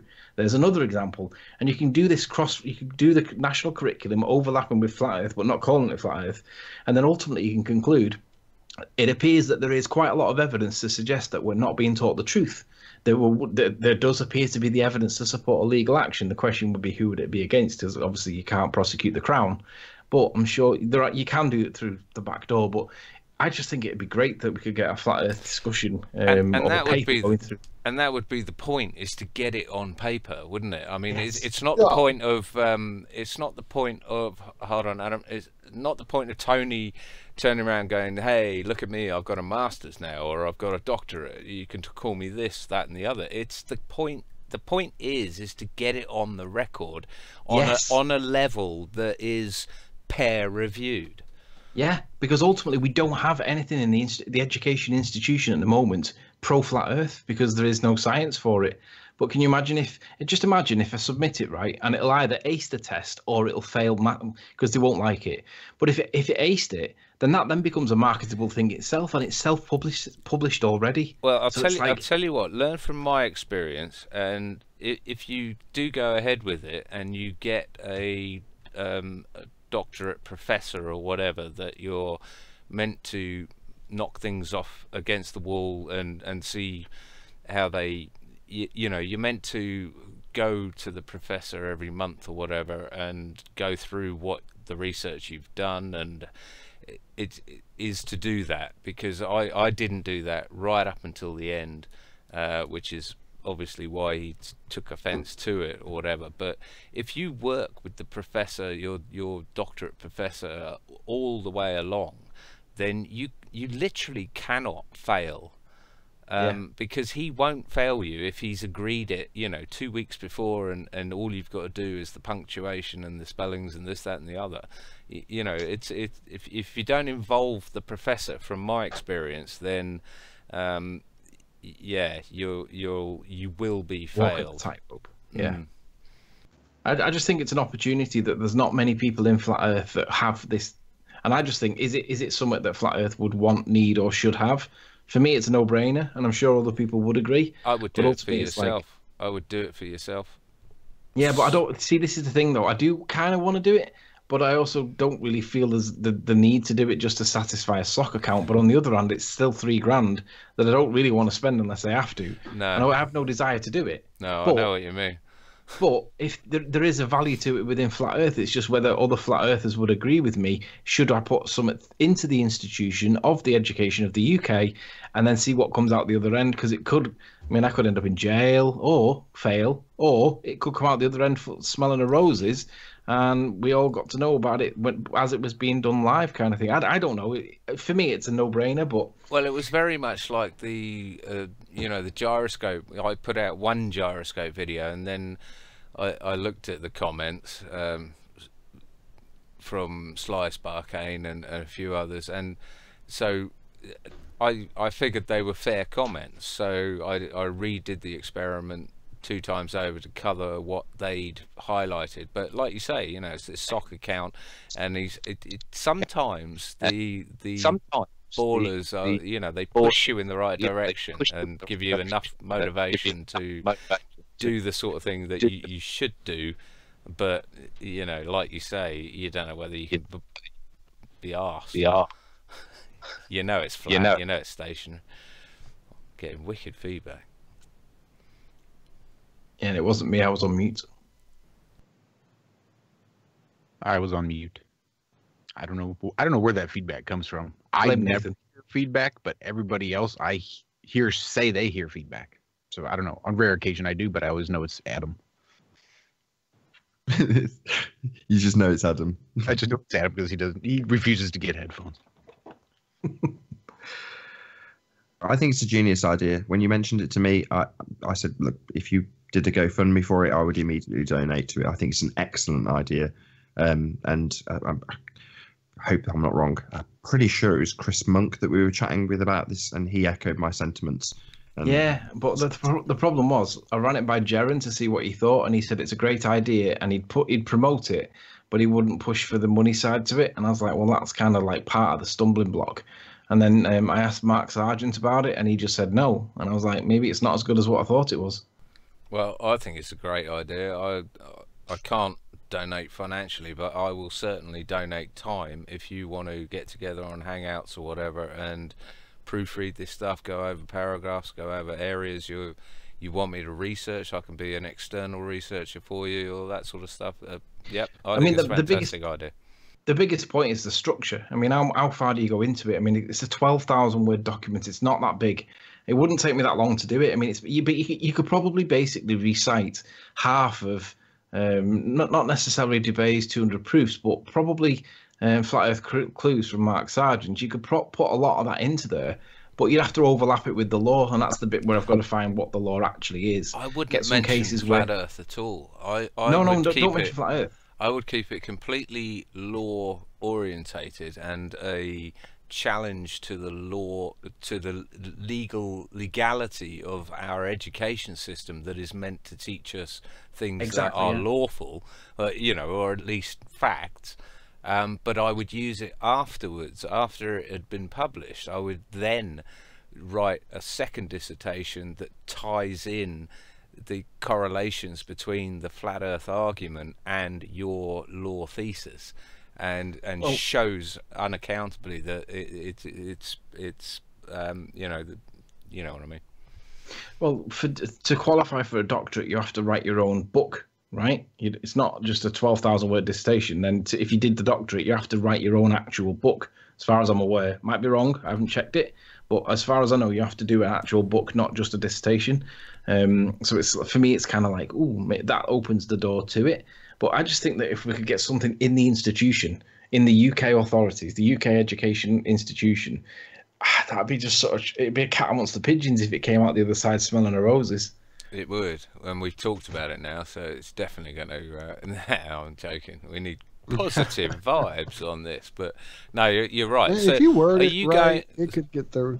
You would have to like finesse it, but yeah, I think you could do it. Yeah, you'd have to pick probably your 10 best proofs that it's not whatever they tell us it is in school.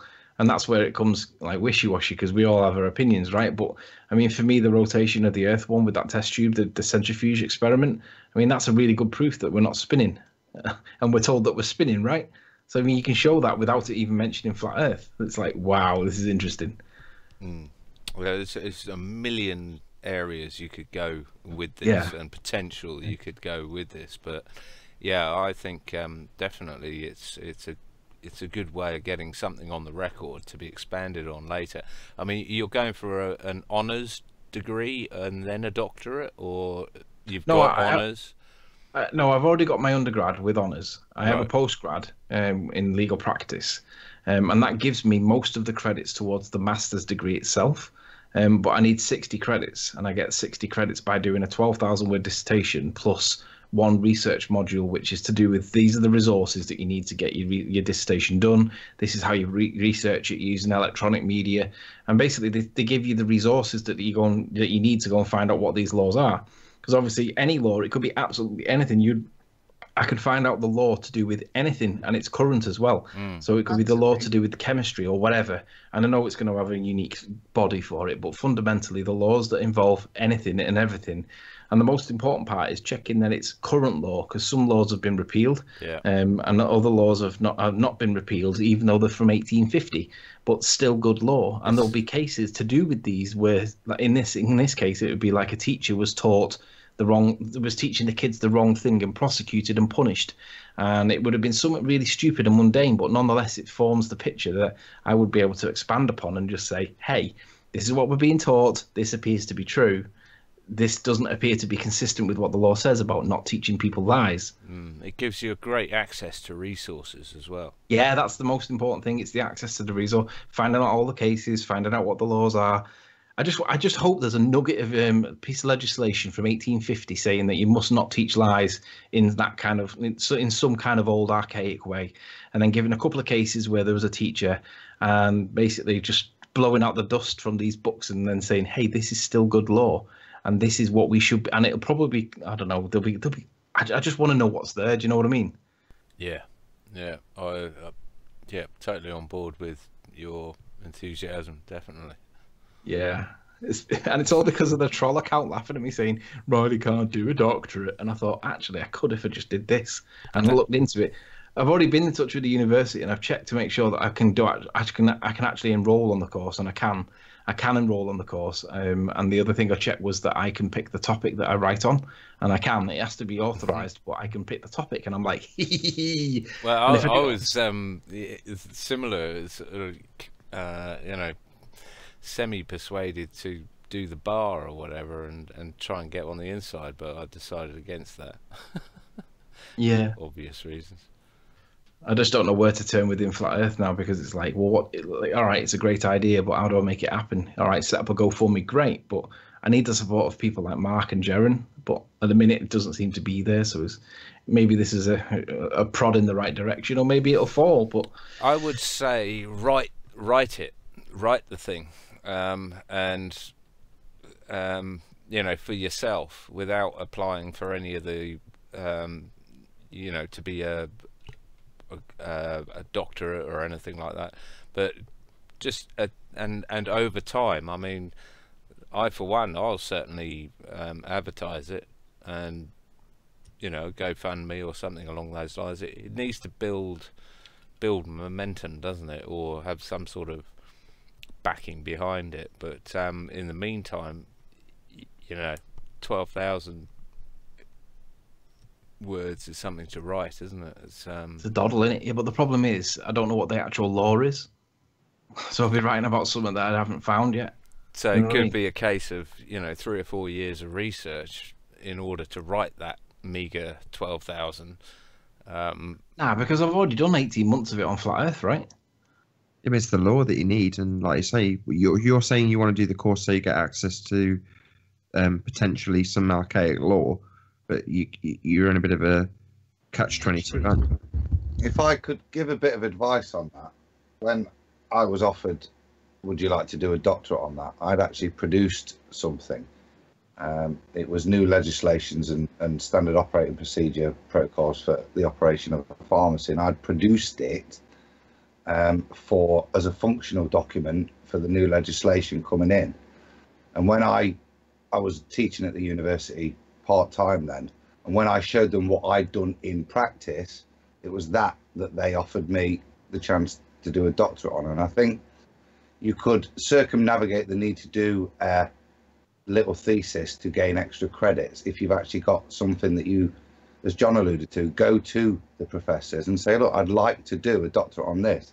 But you've actually got something that's backed up with those 12,000 words are relevant, then that's a good thing to present them to say, I'd like to do a doctorate on this. And that would, I would suggest, negate you the need. You don't need to get credits in stuff, you know, it's the university has dispensation.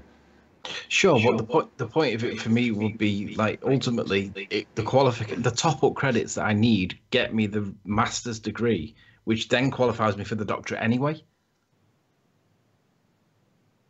Ipso facto.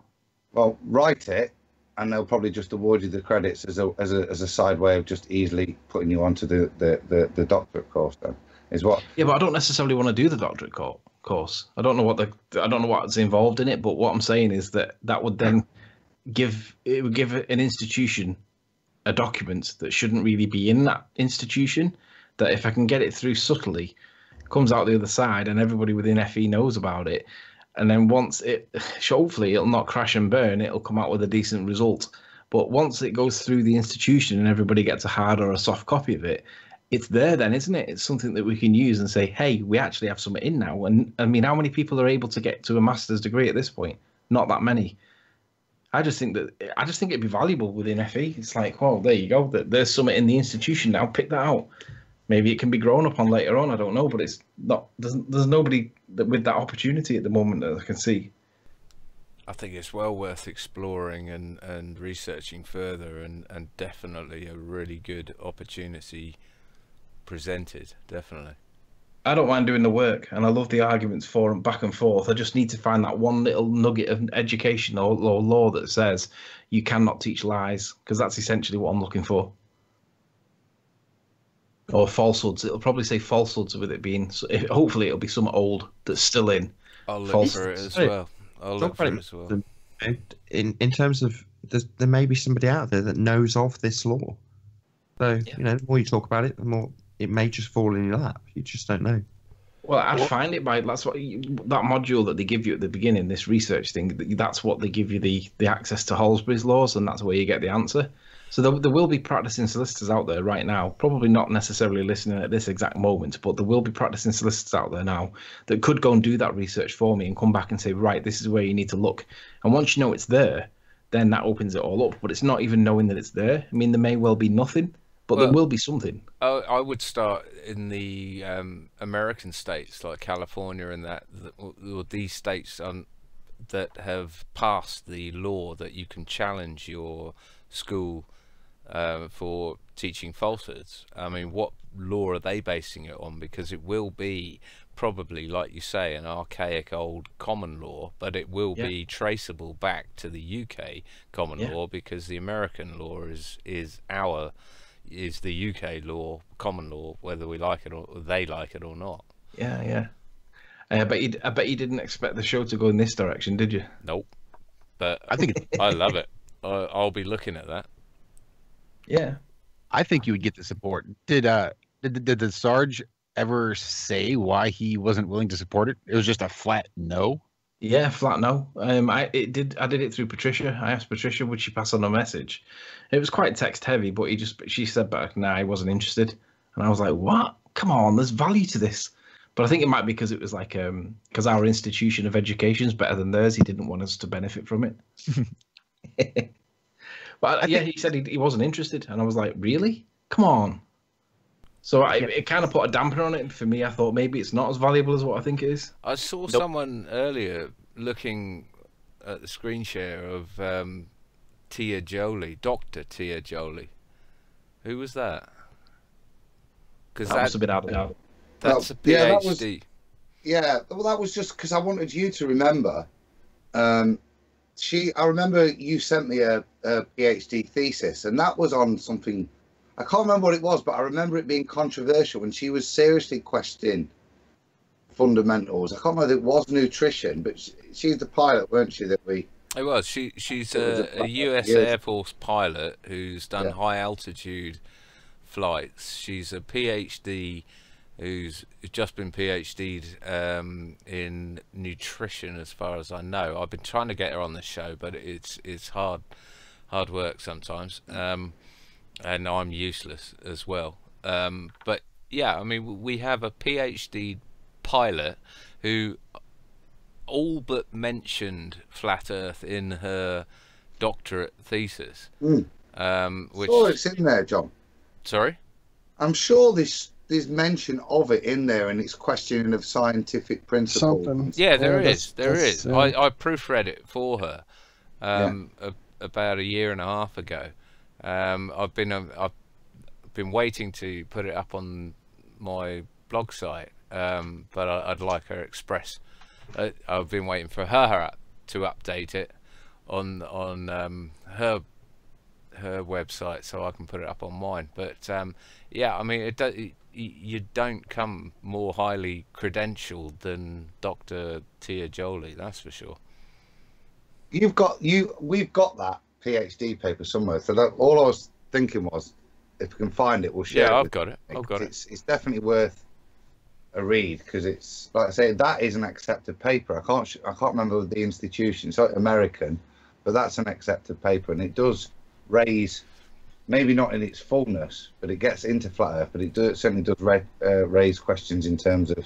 It dances around the skirts of it, which is the good thing, is that's what you have to do when you're trying to get this stuff published, is dance around the skirts of it, which is why I would highly recommend you don't mention anything about flat Earth in a legal doctorate or whatever. No, not directly. You could do it indirectly. Yes, yeah. The way Dr. Jolie did it was very subtle, but to someone in that mindset reading it, you knew what she was talking about. It went to Copernicus, and it went to this, that, and the other. I will get a link to that shortly. Well, I think you probably got it, haven't you, Adam? On her website. No, I had a little look on the Twitter feed, because I spoke to her on Twitter, but it's not there. As I remember, it was you that forwarded it me on. And I remember reading. I've got it. I printed it off somewhere, so I've got a hard copy about somewhere. But no, I'm struggling to remember the details of, because, to be honest, I kind of got a third of the way into it, and then you know what flat Earth's like. You get excited about something else, don't you? Can you give it a bit more context, though, John? You mentioned Copernicus. I mean, I'm trying to remember. I proofread it about a year and a half ago, so without reading it again, it wouldn't be prudent of me to try and tell you what it's about. But with the paper on presumably it wasn't on nutrition. Yes, it was. Yeah, it was. What? It was on nutrition brilliant. with a slant, a sort of political slant as to why we've been lied about nutrition, and we've been lied about this, we lied about that. You know, in including, and then sort of introducing Copernicus and that sort of thing. That's the context that it was in. But I will try and find it now.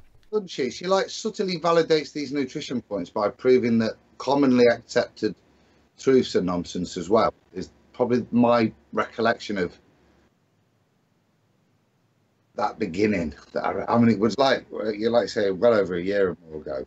So, but that's why it just popped in my head, Nathan. I can't remember the detail, but I do remember it's a very, very cunning way of. And it's been, it was accepted. They didn't challenge it. It's almost you read it and go, oh yeah, It's just what we used to believe about that Copernican thing. It's not done to. It's very subliminal. It's not even subliminal. It's funny. Anthony, I think you would have the support. Earth Flattener in chat said just set up the GoFundMe. He'd help out. I think there are enough people that would be willing to help foot the bill, because I think it would be a sound investment. Sure. I mean, the way I was thinking of it would be along the lines of, because I have to hard publish it myself, actually self-publish it, right? That involves like a certain amount of money. It's not that much, but it's significant. And what I was thinking was, once you get that first copy, anything thereafter is buttons. So your first copy might be, for example, $60, but then everything thereafter might only be $3 or $4, maybe $7, whatever. So ultimately, your first copy is the most expensive, but once you get past that first one, everything else is quite affordable. So what I was thinking of doing along the lines of was saying, hey, right, because it's like the overall cost is $3,100. So what I was thinking of doing was saying, right, if we did it in intervals of just say, for instance, like $50, you could get a soft copy of it in electronic format. But if you gave $100 towards it, you get an actual hard copy of the actual submission that went into the exam board that came out the other side after going through the wash principle or the wash process, and it was come out clean the other end. And that's what I was thinking would be the marketable side of it. But then I don't know. I'm open to ideas, but ultimately people want something for the money, don't they? They don't want to just donate for the sake of donating. They'd want something for the fun of it. And I was thinking maybe give them that. I reckon you might get a load of ballers to cop up some money just to see you do it. I think you might be surprised. Stick it up. And probably not as many people as you think would be expecting an immediate return on their investment of something physical just to get something out of it. I think a lot of people are going to be able to see this for the opportunity that it is. And it would just be an investment in you and an investment in the flat earth. Again, because it would be a huge feather in the cap, not just yours, but sort of the flat earth community as well, to be able to have helped at least inspire this. And I think it would be great. But, Josh, if you were going to throw a couple of your quid in there, wouldn't you want to see the abstract and the law on what it's based on, rather than I'm going to go off and find that bit of law first? But for me, I know people might not, but I'd want to see somewhere where it's leading. I've found this law. What I've got to do is validate it, go fund me to spend a shitload of hours back in the old, because that's what you have to do in law, isn't it? It doesn't take that long to find the law, because it's done like a contents table. There's like 80 volumes of books, and they are big, but there's only 4 volumes at the beginning that are the contents page, and you have to work your way through the contents page, which is 4 volumes. But essentially, it's education, isn't it? And it's the institution of education. So no, but then you're going to want to find then case law after that fact, where that particular law is cited to support something. Yeah, and it's that building of that case law that's going to take the time, surely.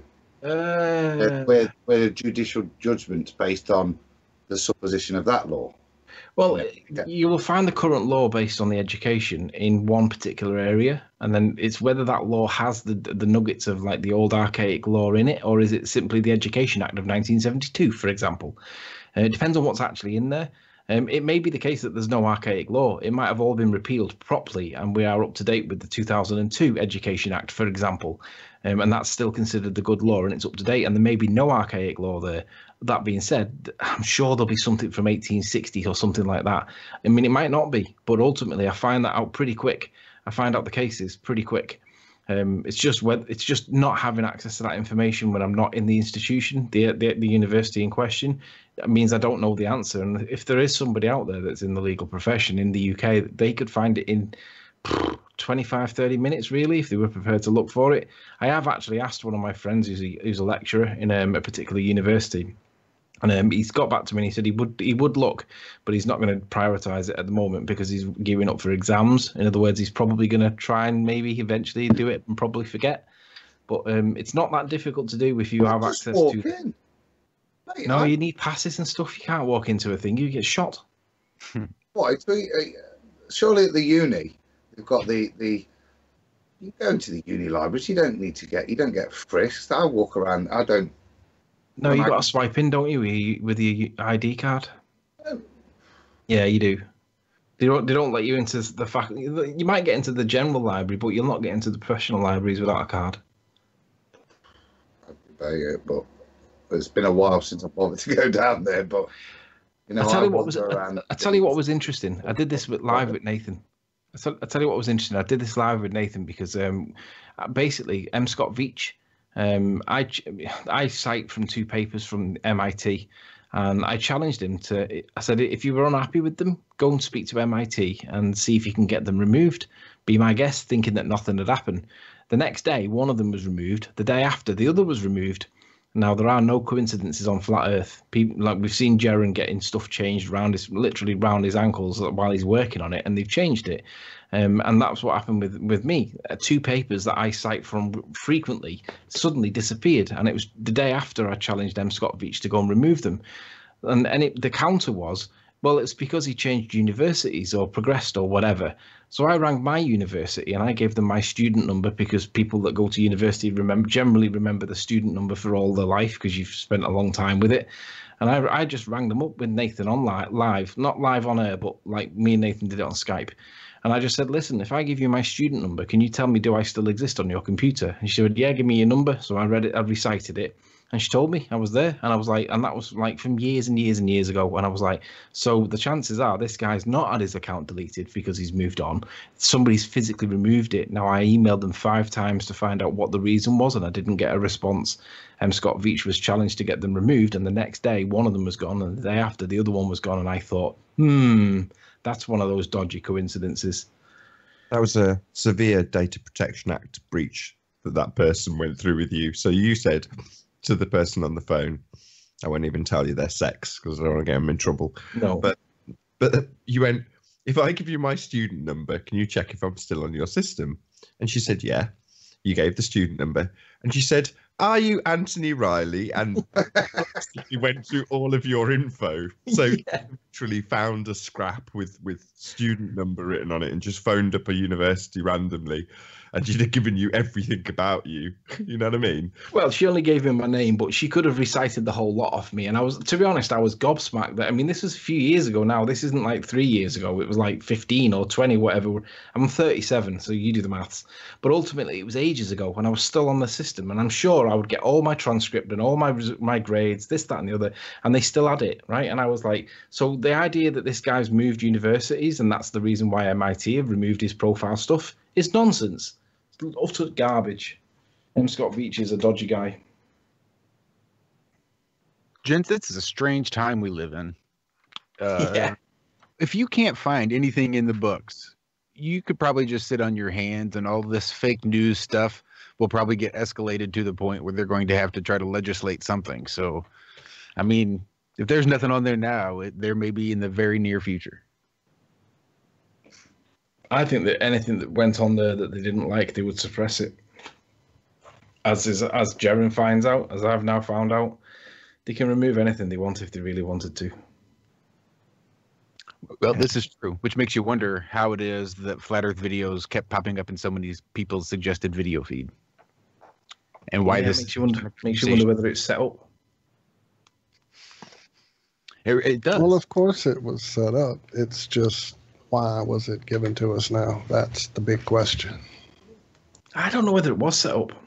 Well, again, we have Dr. Carl talking about it in 2010, which was, a good couple years before it even started to really take or hit the mainstream and gather some speed, get the legs underneath it with math, and then the Sarge and everybody else coming out. That was what, 2012, 2013. So we're Yeah, but on the other hand, it is basically because of the likes of YouTube that allow people to cross-communicate internationally with each other all the time. I mean, isn't it true that something along the lines of WhatsApp was on about being censored by the government because the terrorists of ISIS were communicating using WhatsApp because it was encrypted? That's what we were getting told anyway. And I was thinking, well, it's probably a reflection of global communications improving over time and allowing the people, whether it's terrorists or not, the people are able to communicate with the people without having to go directly through the government. Or maybe it just didn't even exist in the first place. But for me, it's a sign of the times where we are able to communicate with each other and people with like minds can formulate groups together. I've got to echo that because I completely agree. And back when I first started doing Google Plus Hangouts on air, I would say this is amazing. The fact we can do this, what we are doing right now on this call, is amazing as far as I'm concerned. It's a technological marvel. And in terms of the information that came to me via Math Powerland at the time, there was still a level of detachment. He's a random guy that's just talking about this in the same way as an actor on TV is a random guy that's talking about a particular subject. But within a month or two, I was in touch with him. Within a few months, I was interviewing him. Do you know what I mean? There's a connection that you can make via YouTube that's unsurpassed in other social media aspects, because you're not only communicating, you're broadcasting. You're having that information passed to you from the person you're communicating with, whilst transmitting that out to a huge number of people live. And I think that is probably why it's if it was installed so that it was, I don't know, kept in the consciousness for the purposes of ridicule, then it's got out of control.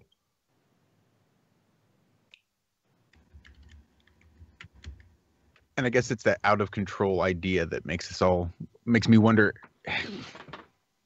is that even possible? I mean, could we introduce a subject that was completely beyond their control and get it out in the way that Flat Earth has gotten out? No, I don't think so. I think things are too tightly controlled. But I think in the case of Flat Earth, it's very different. It's the obvious and observable nature of our reality. You can only keep a lid on that for so long.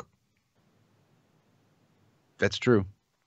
And it's bound to slip through the cracks. You can poke fun and ridicule it all you want, but eventually the the truth will come out. It's flat.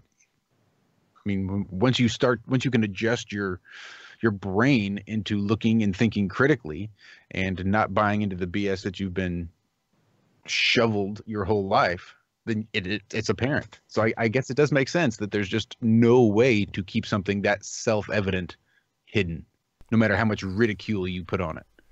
Yeah, this comes back to what we're seeing on the debate. So we're pinning them to the wall on what they will actually accept, and most of them will accept consensus opinion, appeal to authority, things of this nature, or they'll flat out lie to themselves.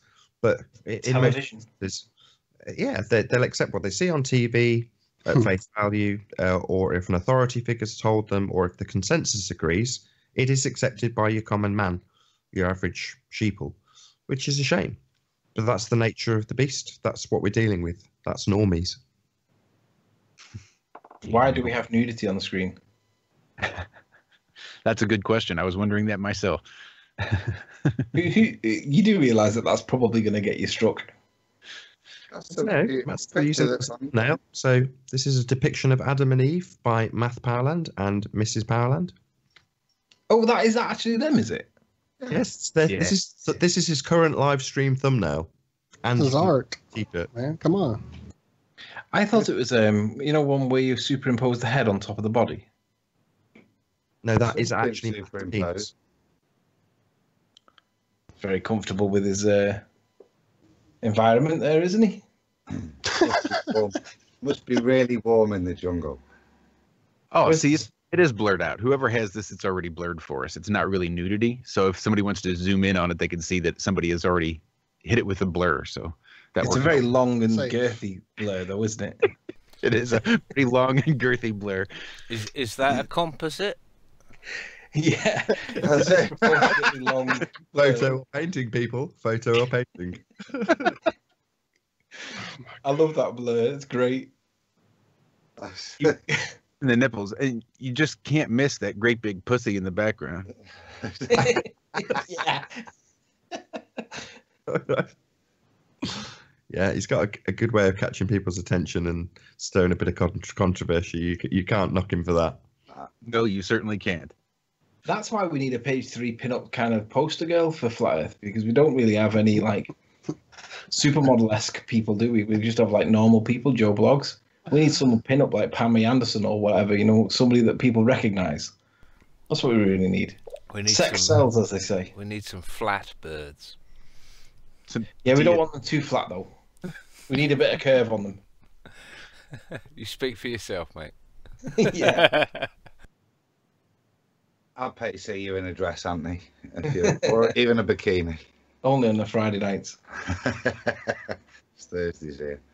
Now, come on, we've had hardly any opinions on it then. Come on, what's your opinion on Matt's current thumbnail? He needs a suntan. I think my opinion is if I was hung like that, I'd be naked in pictures more regularly.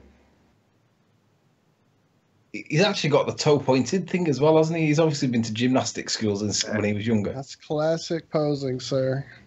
Well, I thought about it, and that's not so much. It looks like he's kind of rolled off to the side, like he's trying to maintain balance more than anything. I would say his wife has a much better lines in the lengthening of her feet and legs. I think it's great, to be honest. I literally have no opinion. I tell you, have you noticed all the little globes that are hanging in the trees? I did No. indeed, sir. Look at Oh, the yeah, trees. yeah. I say it's art. It's actually it's worth a good stare at.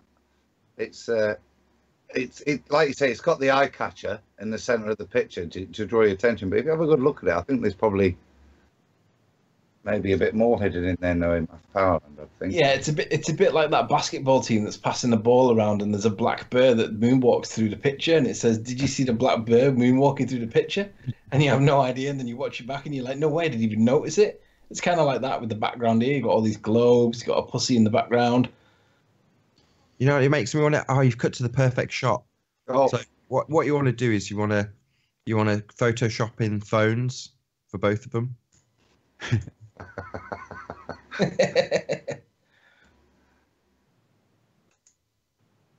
That'd be pretty good.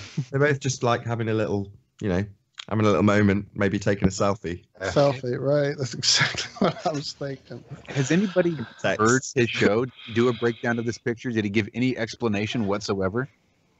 My first exposure was when Nathan so awesomely shared it for us in the chat yesterday. I think it was. He did cover it on his. I think it was his first or second Good Morning Flat Earth. And I've got to be honest, right? I'm going to recommend Matt Powerland's Good Morning Flat Earth because it is a good show, well worth watching. Like I've stuck it on and actually kept it on in the background for its entirety and listened to the information he's putting across. No, I don't agree with everything Matt Powerland says. However, there is some very good information in there, and they're covering interesting subjects.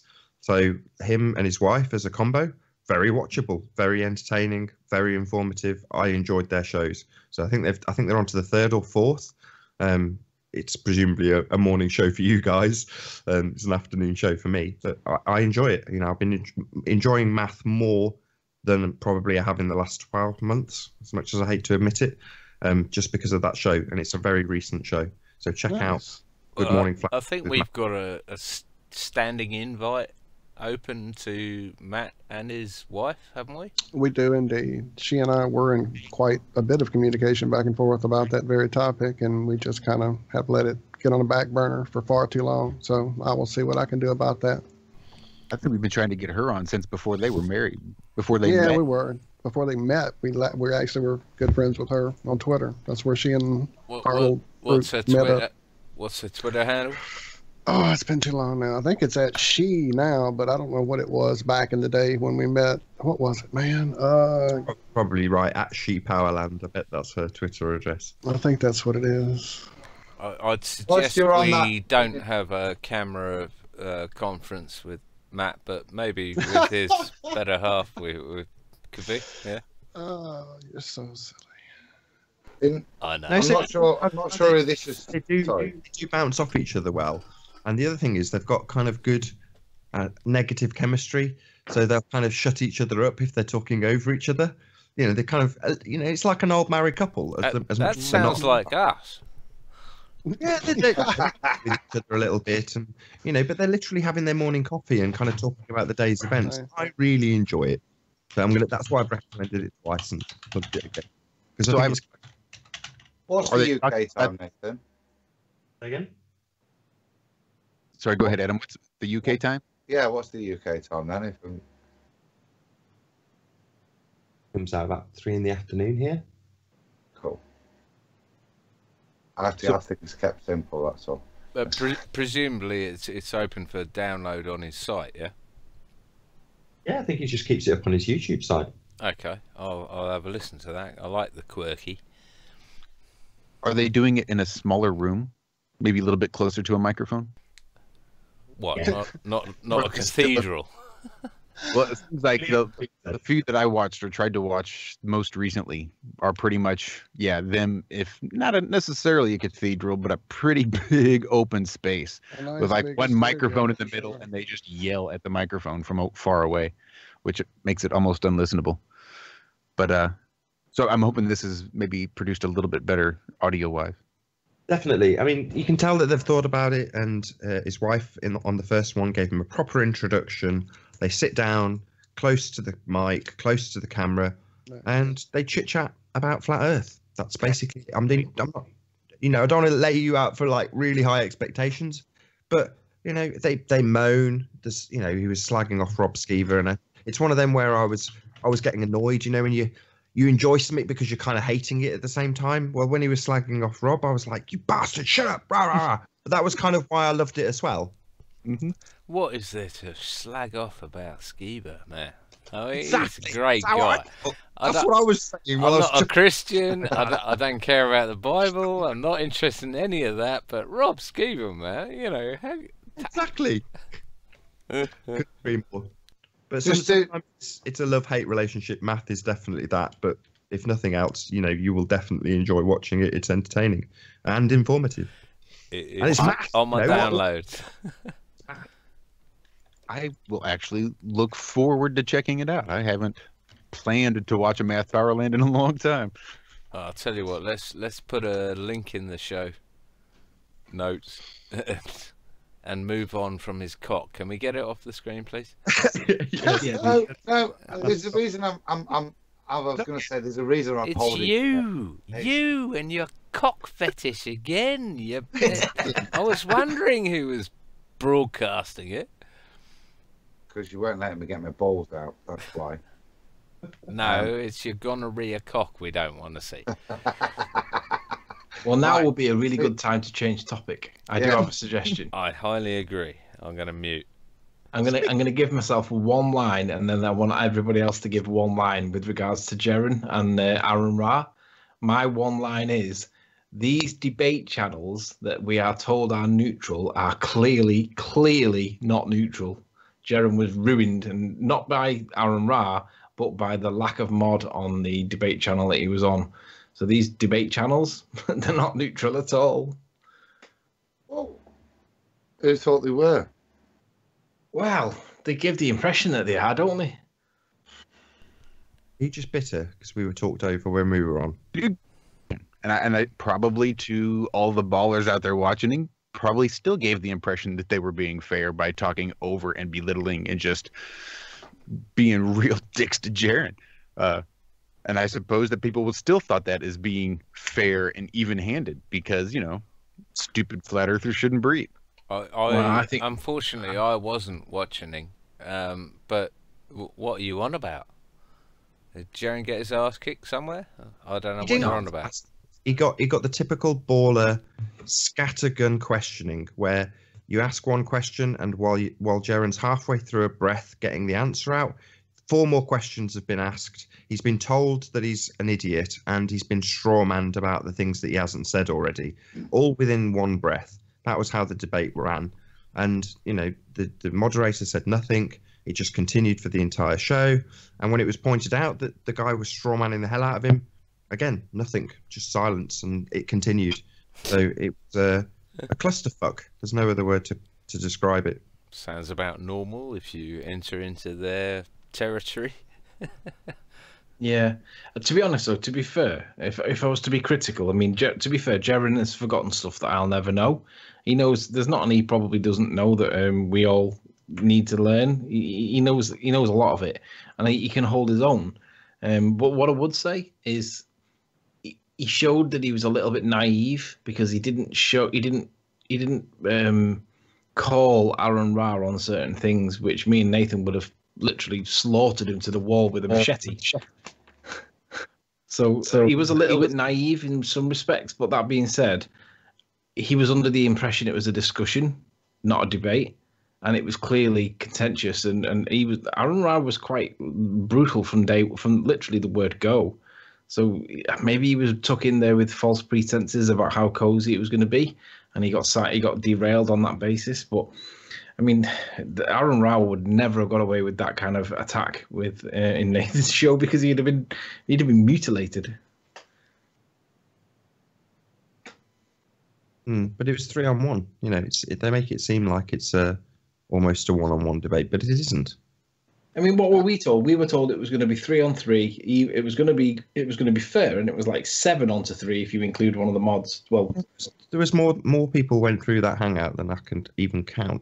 You know, people kept coming and going. So, you know, I'm not going to moan about us. In terms of how Jaren did, I actually think when Jaren did get his points in and they were heard, you know, he took apart his understanding of history in terms of who had observed what stars, and got no concession. It's like, you're flat out wrong in your assertion about history and who has discovered what.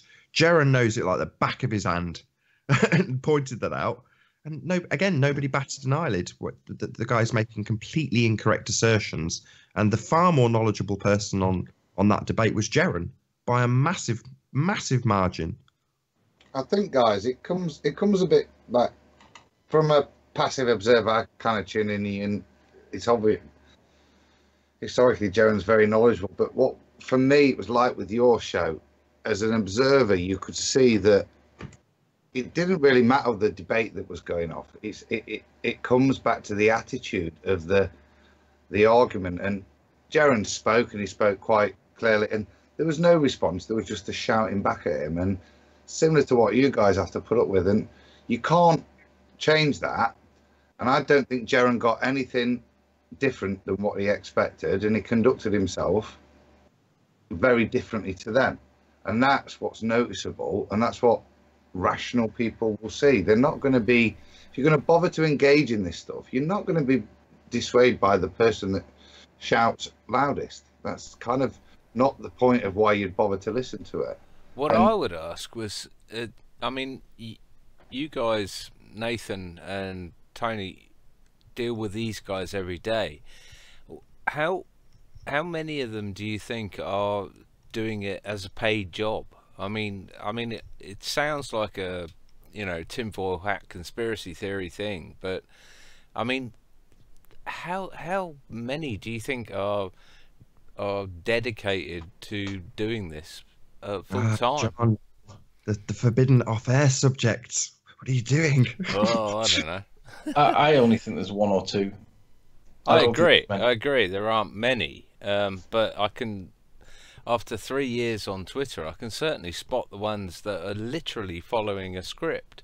Either they're, I mean, I tell them you're following a script, or you're cutting and pasting from meta junk, or you don't know what you're talking about because you're clearly raising this subject. So, I mean, you talk to these guys on a live basis, so it's not a case of Twitter where you have a chance to formulate your reply. You know, they're on tap, so they must give themselves away occasionally. I mean, they are out there without a doubt. Very good question.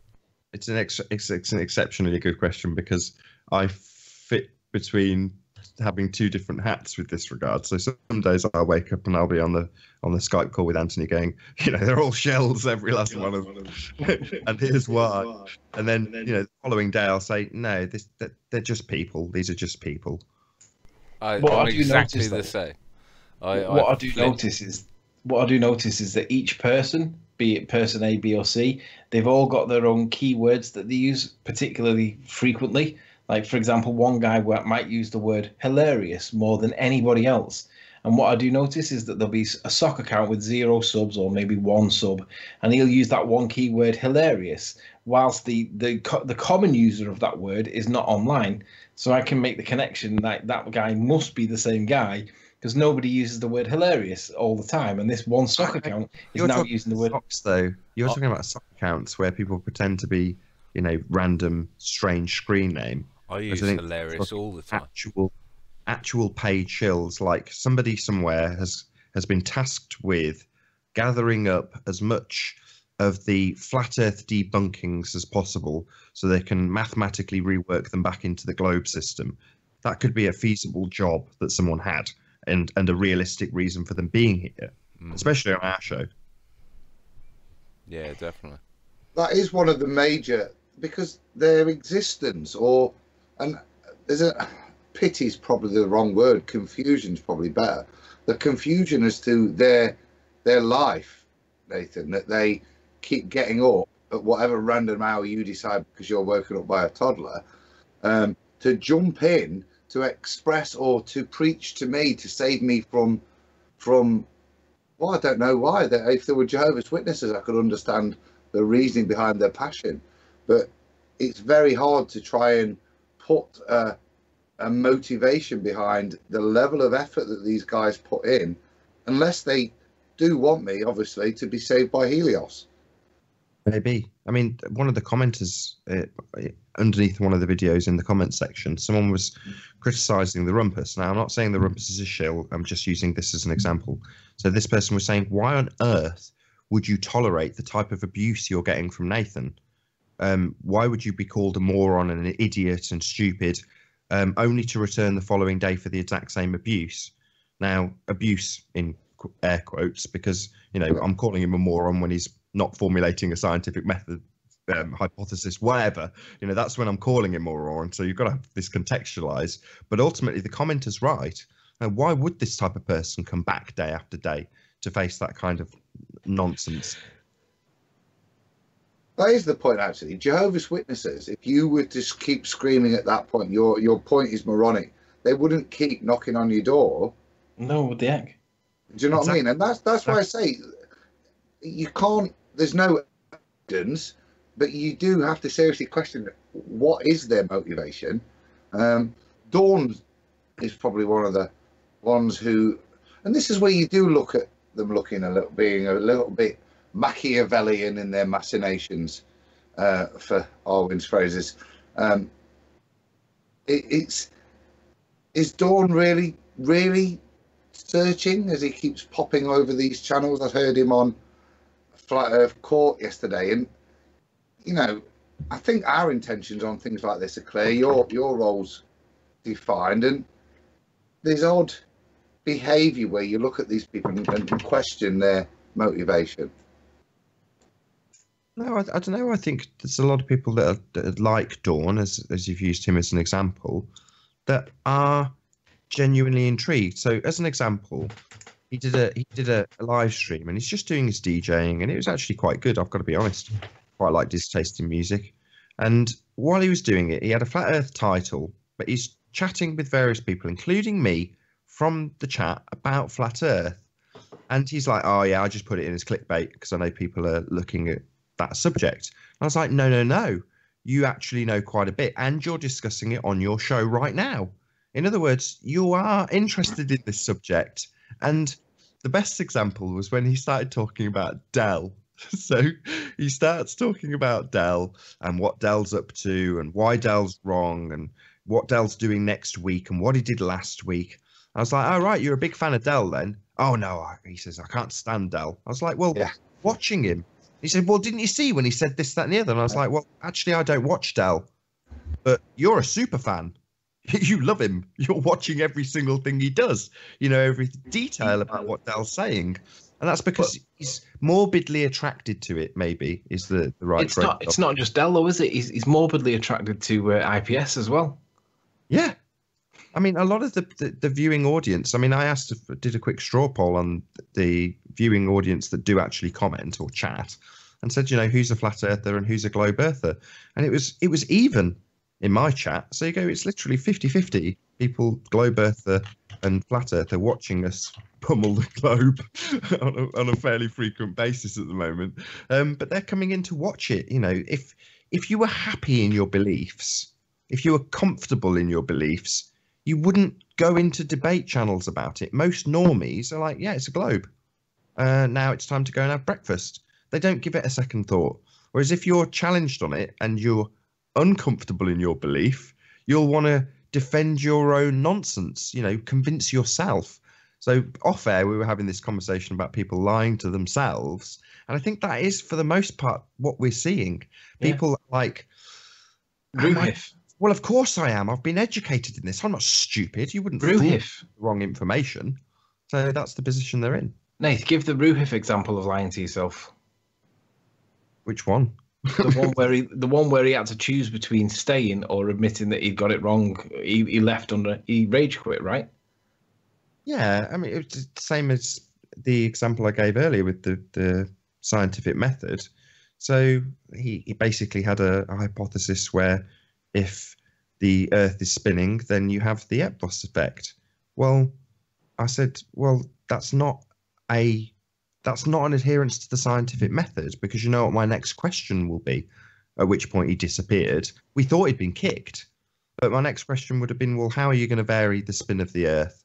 But he disappeared before getting to be asked that question, because at that point he's either got to admit to himself that he cannot do what is required, which is to formulate a hypothesis that actually conforms to the scientific method, or he can just say, sod you, screw you, and he called me a cunt, and off he went. In other words, rage quit, rather than admit that he can't do what is necessary. With rage quits, you've got I don't know, is it one or two decent rage quits in the past week from Tim Osman as well, and fair play to you. You've and it might take hours of sitting through this, people, but it is really worth it. It's a shame that you couldn't just highlight within the time zones, some of the great things where you do hear them taken to a point where their argument falls apart, and they, fair play to you. That's so great. That's a great job. So yeah, it's not random rage quits you're getting. You've got a top scalp, as far as I can see. And absolutely. The other thing, of course, is when you said before, you wouldn't see Jehovah's Witnesses keep coming back to your door if you kept calling them a moron and a moron and a moron. What you also don't see is you don't see these people that are in the chats that are against us standing outside churches or mosques claiming that they've debunked God or Allah. They don't do it. They leave it alone because they can't be bothered with it, yet they find this impulsive need to come and try and destroy us or whatever it is that they've got in their head. Why are they so triggered? Is this whole culture that has been built recently, basically since NASA went into effect, of if you're a nerdy, smart person, you're cool and you're hip and you're part of the in crowd now, which wasn't the case for the longest time. It's so much a part of their personality, their ego, that when you strip this away, this whole belief system they've got it built upon, what do they have left? That they're floundering. It's broken them. Well, it's that. Is that what it is, that if they can come on air to you guys and convince you and prove you wrong a point, then they don't have to really evaluate it in the honest scientific way that, look, we all started out with their beliefs. We all had them. Do you know what I mean? And we all explored them properly. And when they fell apart using the scientific method, we carried on exploring. And it seems to me that they're not prepared to let go. And this is what's been good this past week, where Nathan's been taking or trying to get some of their fundamentals of why they believe these things and exposing them as not being scientific or not adhering to the scientific method, the things that they use to validate their beliefs. So Yeah, that's it. They say it though. They say you don't understand the scientific method, and what they actually mean is we adapt this method to make it work how we need it to work, and it works. Just accept Yeah, it. you don't know how to manipulate the scientific method is what they're actually meaning to say. You don't know where to make the right substitutions. If you'd been educated like I've been educated, you'd understand that there's many different ways of applying the scientific method. And, you know, they don't like it when I go, no.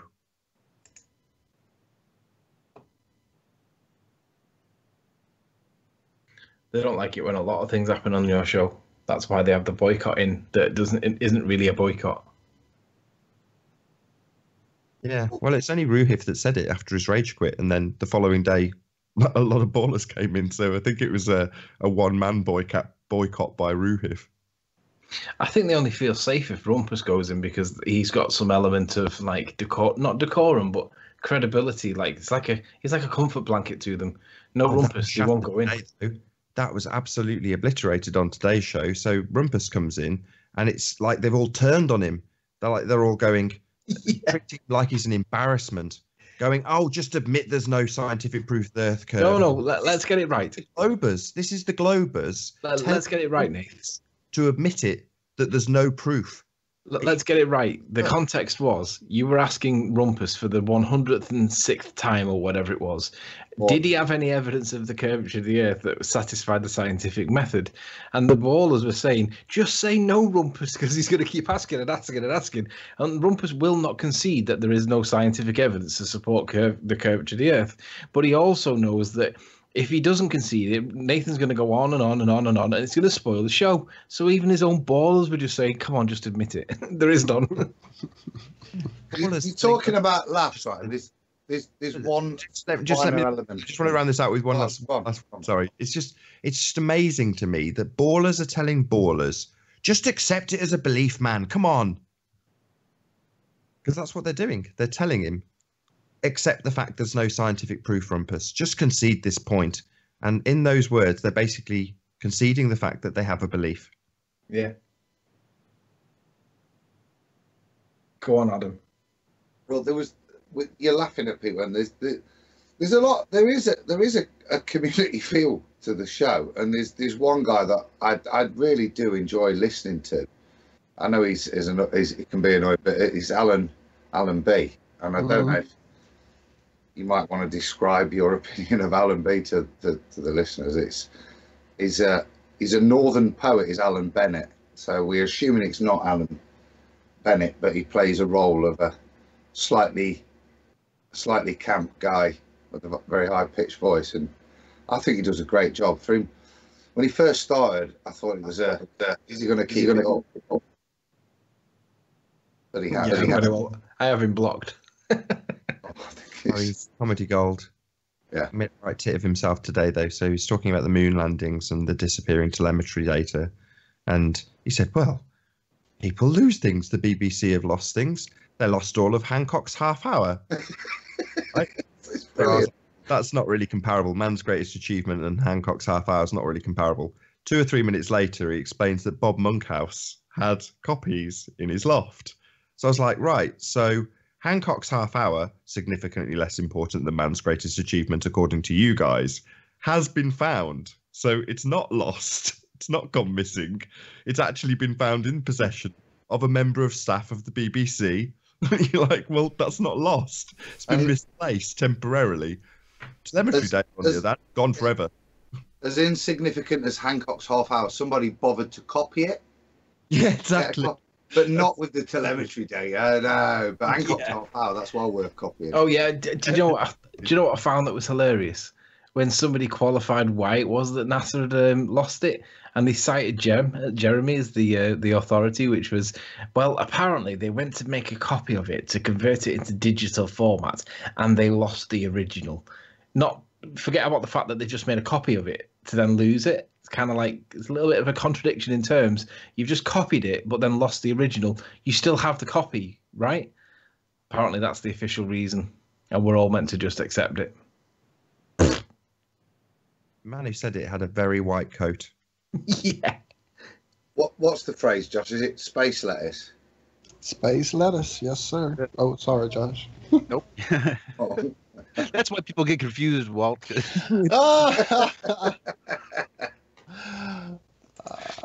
that's it. Yes. Space lettuce. Where every few years, NASA has to remind us that they're growing lettuce in space for the first time again. You know, one day, if we're really lucky in our lifetime, they might find water on Mars. Man, I'm hoping. I've got my fingers crossed. Because my memory's like a sieve, so I can't remember the last time they found water on Mars. So I'm looking forward to the time they find water for the first time. Did you see the cleaning? The Mars atmosphere cleaning? Was that one of yours, Josh? From TFR, or one of the things you just posted to us? But the cleaning events, as they're called. Well, it was one that I meant to talk about because we the way missed they it. described it was hilarious. With the whole SpongeBob chasing squids I can find it. through the field. Yeah. Space harpoons and big space nets is how they're going to clean up all the space junk. So I guess they're just going to run around shooting it and swooping it with the nets. And yeah, I don't know. Again, it's just like we talked about this morning. It's like naming a star after somebody or booking rooms for the space hotel. I mean, Yeah. they just say shit. They don't. 9.5 million. High rollers. No, I didn't mean that one. I meant this. The Mars rovers, apparently. See this? Where is it? I'm just trying. There it is. Every so often the solar panels and these probes and that. This is them before. Sorry, what are we looking at? Probes. Yeah, no, isn't it just you've got to be a cock to believe this. Yes, I thought we were to Math Powerland. What the hell? Yeah. Less blurry, isn't it? John, I'm not doing this on purpose, by the way. Yeah. Because he won't. Keep it together, Adam. Come on, tell us about the probes. Yeah, sorry. It's that. That's the word probe. I'm waited with bated breath, mate. Get on with it. So there's these probe and the solar panels. Basically, this is a before picture, and this is afterwards, and this is why they're claiming that the Mars rovers are lasting so long, because they keep undergoing these cleaning events, which means the solar panels are clear, so they can keep absorbing light. Because obviously it was noticed that there was a huge buildup of dirt on the panels and that, and they were wondering how the light was getting through to activate the photo cells. Did you hear that Explorer 1 and managed to communicate back? That was on Globebusters, wasn't it? Voyager week? 1. That's the one, yeah. Eager. Yeah, I wonder what will be powering that, because it was supposed to be powered by plutonium that extinguished 10 years ago. It was a trillionth of a billionth of a watt. That Yeah, was it's bullshit. I mean, this is the definition of pseudoscience, really. Did you see So that have they article? explained the cleaning, Adam? Is it a washer? What they got going on this cleaning event? So this is the Mars rover before the unknown cleaning event, which seems to happen periodically on Mars, and this is it after the atmospheric event that they didn't record but noticed that it was clean, and the rover starts working again. It could be a load of Polish guys, but I don't know. No, I can see a picture on the screen right now, and it's got the words before and after on it, so that's good enough for me. There you go. So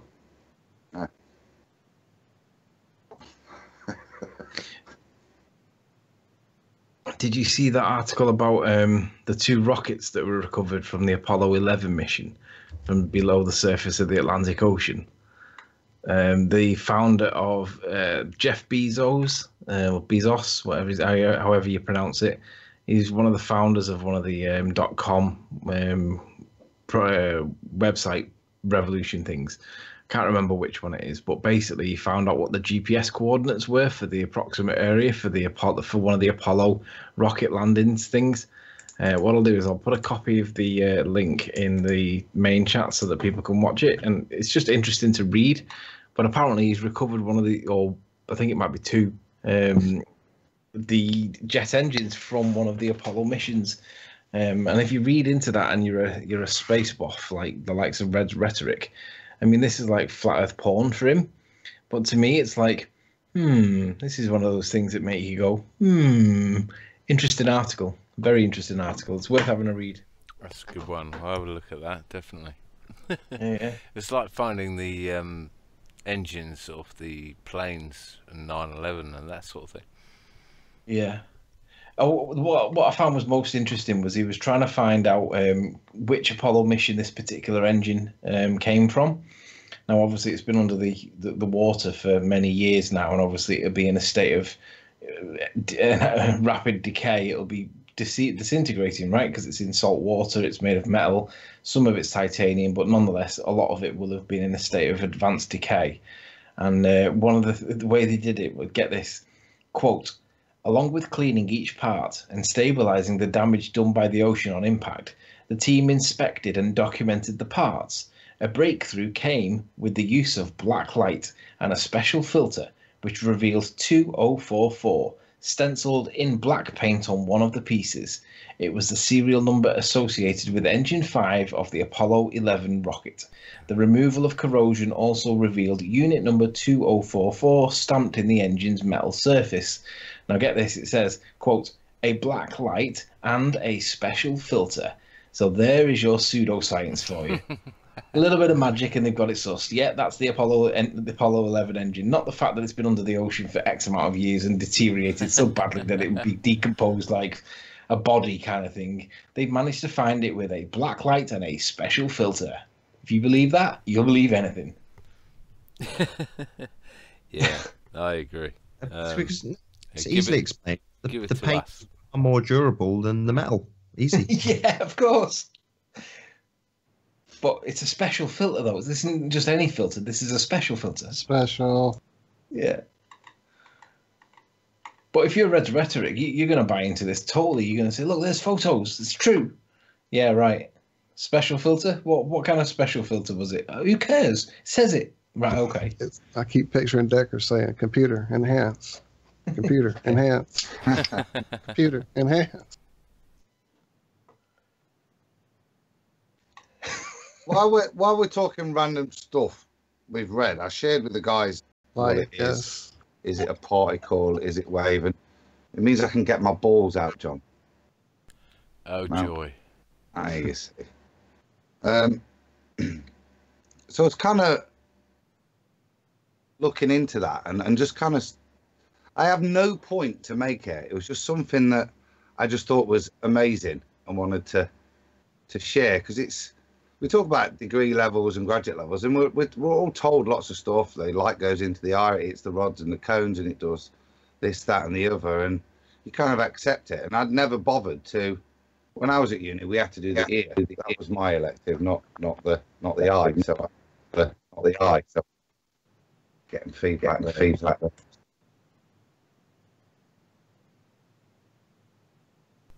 Now would be a really good time to get some headphones with a It's not me. microphone. I'm on mute. I am not muted, but I am experiencing some bandwidth issues. So I wonder if it's not all interconnected. So if it's like almost dropping the call and then picking it back up real quick. And in that instance, it's sort of cycling back through all the sound cards and everybody catches an echo. I don't know. God, But I damn did it. notice I was I breaking really up. wanted to blame Adam. Well, don't let me stop you. Okay. It's fine. I'm easy meat on sound issues. There's no evidence ever to prove I'm guilty. I'll be looking for And you Southern. rely on it. you But if mentioned it's a consensus, though, right? This is where we are, Anthony. This is where we That's are. called mate. mob rule, though. Yeah. Can't have a consensus there. Can't do that. That's mob rule. It's got to be individual rights. Eyeballs. I'm really excited for this. I've been looking forward to this since the pre-show when you said you were going to talk about this. So I'm really excited. Don't play it up too much. It's just something that I thought was, from my chemist's head, I thought was fantastic. So I'll anyway. So we've got light coming into the eye, and whether it goes into a rod or cone, the effect is pretty much the same. And what kind of happens is there's this rhodopsin molecule here, which consists of two subunit molecules which are bonded together due to the nature of the cis isomer here. So the opsin and the cis retinol are stuck together. And what happens when a photon light, and this is the interesting thing, a wave of light comes into the eye, it interacts with this molecule here, specifically this cis retinol molecule, and it basically changes it in a way, and that's what I got my balls out for, just to kind of visualize what it does. But it changes it in a way that makes it come over here, interact with this bit, come over here, take one of these balls off, right? But actually, for your eye to respond, another one has to come in, act on another molecule here, another one of these, and act on this and take both balls off, and then this fires the neurotransmitter in the eye.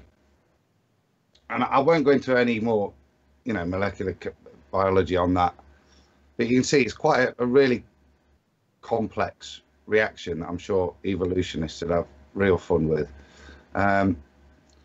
So that's kind of what happens, and this basically the key area for what I could see is this cis retinol molecule. And if I come out, I'll go to this one. You can see here this is the cis retinol molecule, and what happens is when the light hits it, it changes the molecular shape into this trans retinol molecule. And I just wanted to probably so that was the thing I found, and it took me back to me old days of chemistry. And I bought these for the boys, my kids, as I'm teaching them chemistry, all my old molecules. So I've built a couple just to kind of exemplify the point. And before people moan, this is what we've got. It's cis-trans, in which cis-trans relates to a double carbon bond where you get different isomeric forms. But for the purposes of explaining the point of what's happening, I'm just going to use the dextro and levo isomers, which are single carbon strands, because it kind of shows you the point a bit better. Let me get my balls straight. Oh man, these. So if you see, look, these are basically the same molecule, aren't they? Okay, so there's a blue one on the top, a green, and the mirror images of each other are the same kind of molecule. And this is called stereoisomerism. And in this case, like I said, it's a bit different to that, but to exemplify the point, these things are what's called non-superimposable. These molecules are very, even though they're the same look, they're not. You can't align them to match each other. Can you see? They can't. The molecules never point in the same direction. So imagine that, this could be another large molecule here. So all these different things won't align, and this is really important in drugs and stuff. So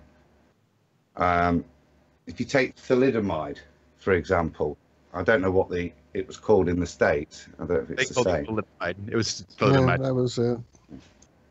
So I think thalidomide is not cis-trans. It's DNL, dextro and levo. A bit like you have, now it used to be called thyroxine, but it's everybody calls it levothyroxine now, and that's because they take out the dextrothyroxine, the mirror image molecule of it, because only one of them is biologically active in what we want it to do. But with the thalidomide, what they had is the two isomers, and one stopped the sickness in pregnant women, and it was this other one that fitted in different receptors that created all the fetal abnormalities. So what you can see, they are very different molecules. They're produced naturally in racemic mixtures as you make these molecules. But let me go back now to the picture.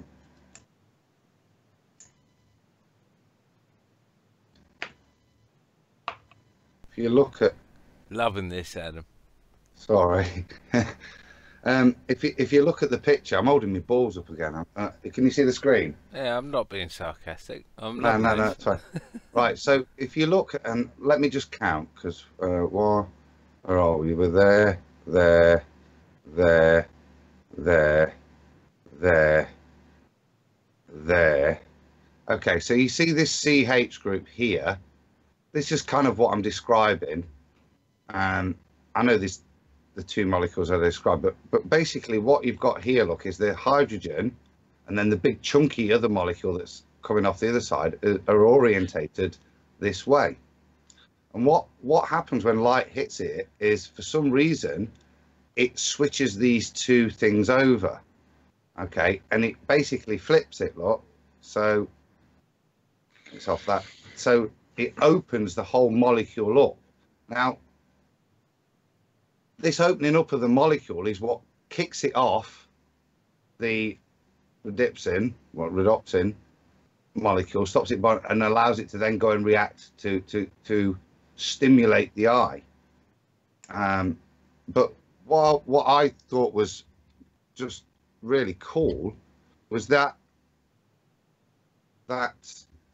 switch. You can see, I'll probably go back to these in terms of demonstrating it here. If you've got, these are the two molecules, and again you can see that these, you can't make them match. Can you see that they won't match no matter what I try to do to line them up? They're different molecules, and you can imagine if this blue one here is the thing that's bending round, then what actually is happening on this molecule, look, because these two carbon bonds here are rigid, they're keeping the molecule rigid, okay, but they're flipping this and pulling it out and making that go like that and that go like that. And it's not just a simple switch, because the molecules lined up energetically to not, the amount of energy to do that is, I don't know, strange. But now you can see they're lined up, but it's not a matter of being able to twist it or just budge anything, because you can't just spin them round, because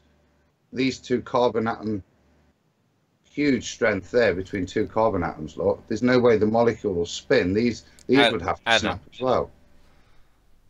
Yes. Can I just ask, like when you get a job interview or whatever, within 100 words, describe what you're trying to say within 100 words? I have no idea. I think what he's trying to say is, it's really nice seeing a guy of your age that's still enthusiastic about his job, but we have absolutely no idea what you're talking about. Right. So Following along. So I'm there with you, brother. I'm not. I'll be honest. I'm with you.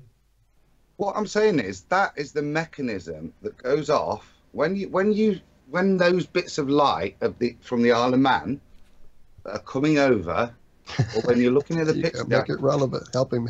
Yeah, this is the chemical process that photon that's bounced around and come over to your eye then initiates. It initiates this huge change of this molecule in a whatever colored cone it is, or rod, whatever it is.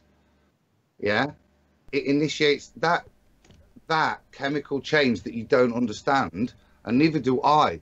The level I described it is about as much as I can, because these, I'll probably bring it back to your guys' shows, these are models, you know, they're not. Yeah, that's exactly what I was asking for, Adam. I wasn't taking the piss at all. I was asking for, a summary of how this related back to the flat Earth, and yeah, you just gave it. Thanks. Well, that was.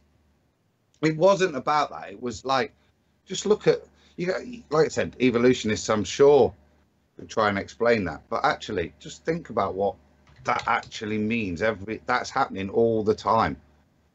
That's immense. That this photon that we think of nothing of is eliciting that level of chemical change. How your eye manages to filter and make it happen is another matter. Adam, are you still screen sharing? Maybe, yeah. So I'm about to click on you to make you big while I was looking at your balls.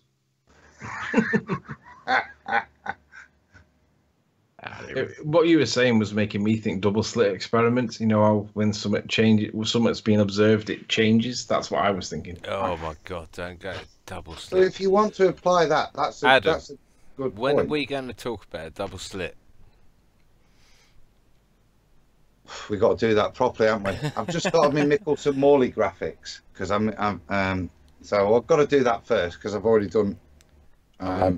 Double slit is just one of those in-your-face, things that, is it a wave? Is it a particle? It's just ridiculous. Needs to be Well, that's Brilliant, though. Okay, so brilliant. that's the fundamental point here. When that wave, what is it that does it? Is it a wave? Is it a particle? That elicits, is it just an energy change? Why would an energy change? Why did it allow that transformation? It seems very, very unexplained. There's a fundamental change. Changes. Yeah. You can't go back to these ones a better look. You can't just spin it. It's not a spin. Even if I take that one look and spin it around, it doesn't change the fact that those are non-orientable. So something has to break. You have to break a bond in some way that I'm sure I'd be happy for somebody to explain. You have to reposition these functional groups on that carbon molecule, and they're not repositionable as far as I can see without breaking the existing bond and forming a new one, almost like swapping the two positions over. That makes me ask a question. Are you suggesting that it's defying the laws of chemistry, or are you saying that this is from a position of ignorance and there must be an explanation, but you don't know it? I would suggest I couldn't find a reasonable explanation for the mechanism of this molecular movement. I saw the biochemical explanations that explained it transfers between cis and trans isomerism.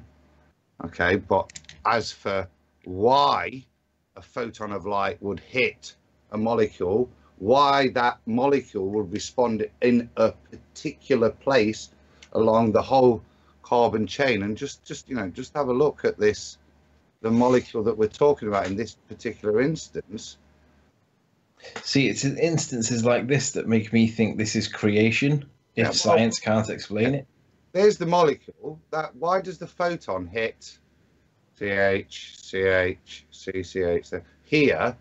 Sorry, here. Yeah, why does it hit here and not here or here or here? Why doesn't it change anything else around? It could change this O group and CH group. It could change this one. Yeah. Why doesn't it do that? Well, it could switch these two here. Look, this would be a much lower energy change, I would imagine, because it's not constrained by the double carbon bond here.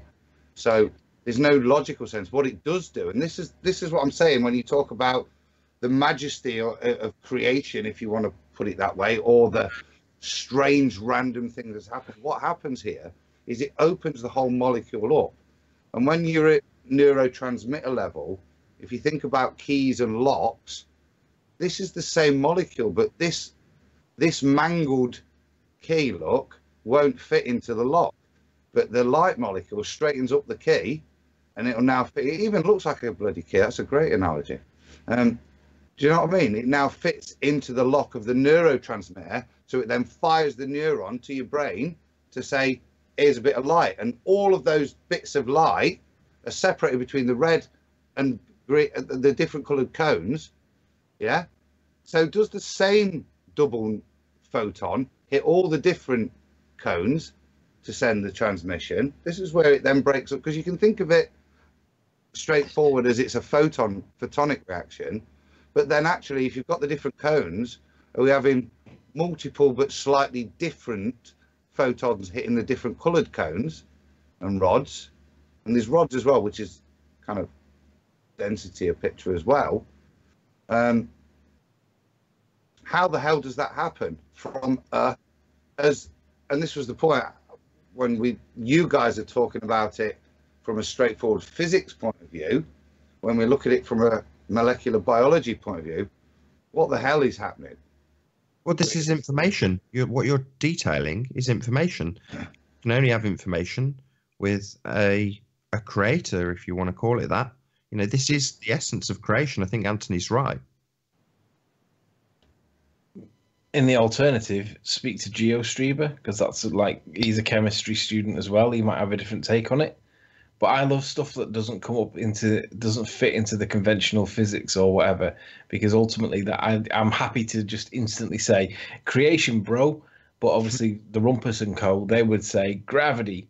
So who knows what's going on? But ultimately, I would consider speaking to GeoStreamer about that and seeing what his views are, because he'll probably have a view on it. Well, that's one of the many small functions, along as well as the backward way in which the nerve synapse resets compared to most of the functions in the body that make the eye just completely nonsensical in terms of many. Like you and I were talking about this afternoon, Adam, my biology professor, that was one of his keys to kind of get us looking outside the box. I luckily had a professor who kind of guided us away from the texts, and he kind of keyed us into the whole chakra system being tied to the endocrine system, and this whole idea of the eyeball just being beyond any accidental thing that could ever occur, ever, in any possible mathematical, realm of possibilities. There's just no way. His famous analogy was a tornado going through a junkyard and leaving a working pocket watch out the other side.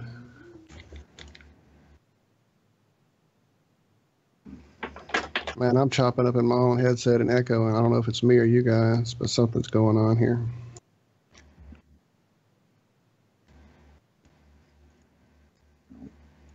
Thanks for humouring me on that, guys. Anyway, I just had to get it off my chest, and it was just. I enjoyed that immensely. Thanks. That was really interesting. So, Walter, what? What are you chuckling at over there? Giggles? What? I love that. Yeah. That was really interesting. Yeah. That was like, yeah, funny. So how long does the show run for? Is it 4 hours, 3 hours? Yeah, I figure we're getting ready to cut it. I was just waiting on Walter to hop back on. I know he had something he wanted to show too. There was one thing, and I think we saved it for next week, and I'm glad we once again got our dates wrong in terms of when the Flat Earth Conference is. And that's and it'll probably be better next week anyway, because we'll have had a chance to read it.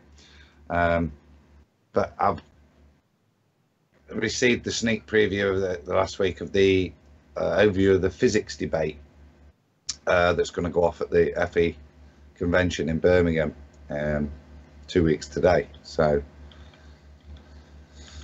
there's the questions there. I suppose if I do it slowly, if you want, you'll be able to read it. So I thought I'd give a shout out, but it's probably, we are at 3 hours, aren't we? So it's probably worth leaving that for another time, because we can drop a link to it in the description for sure, so people can look at it and do some homework. That's right. Familiarize yourself. Well, this looks good, because these are the questions that are going to be addressed by from what I see described as professional or academic physicists. So, well, I did drop out in the middle of my chopping up there, so I must have missed it. Are we about to wrap this all up? We were just waiting on you to hop back.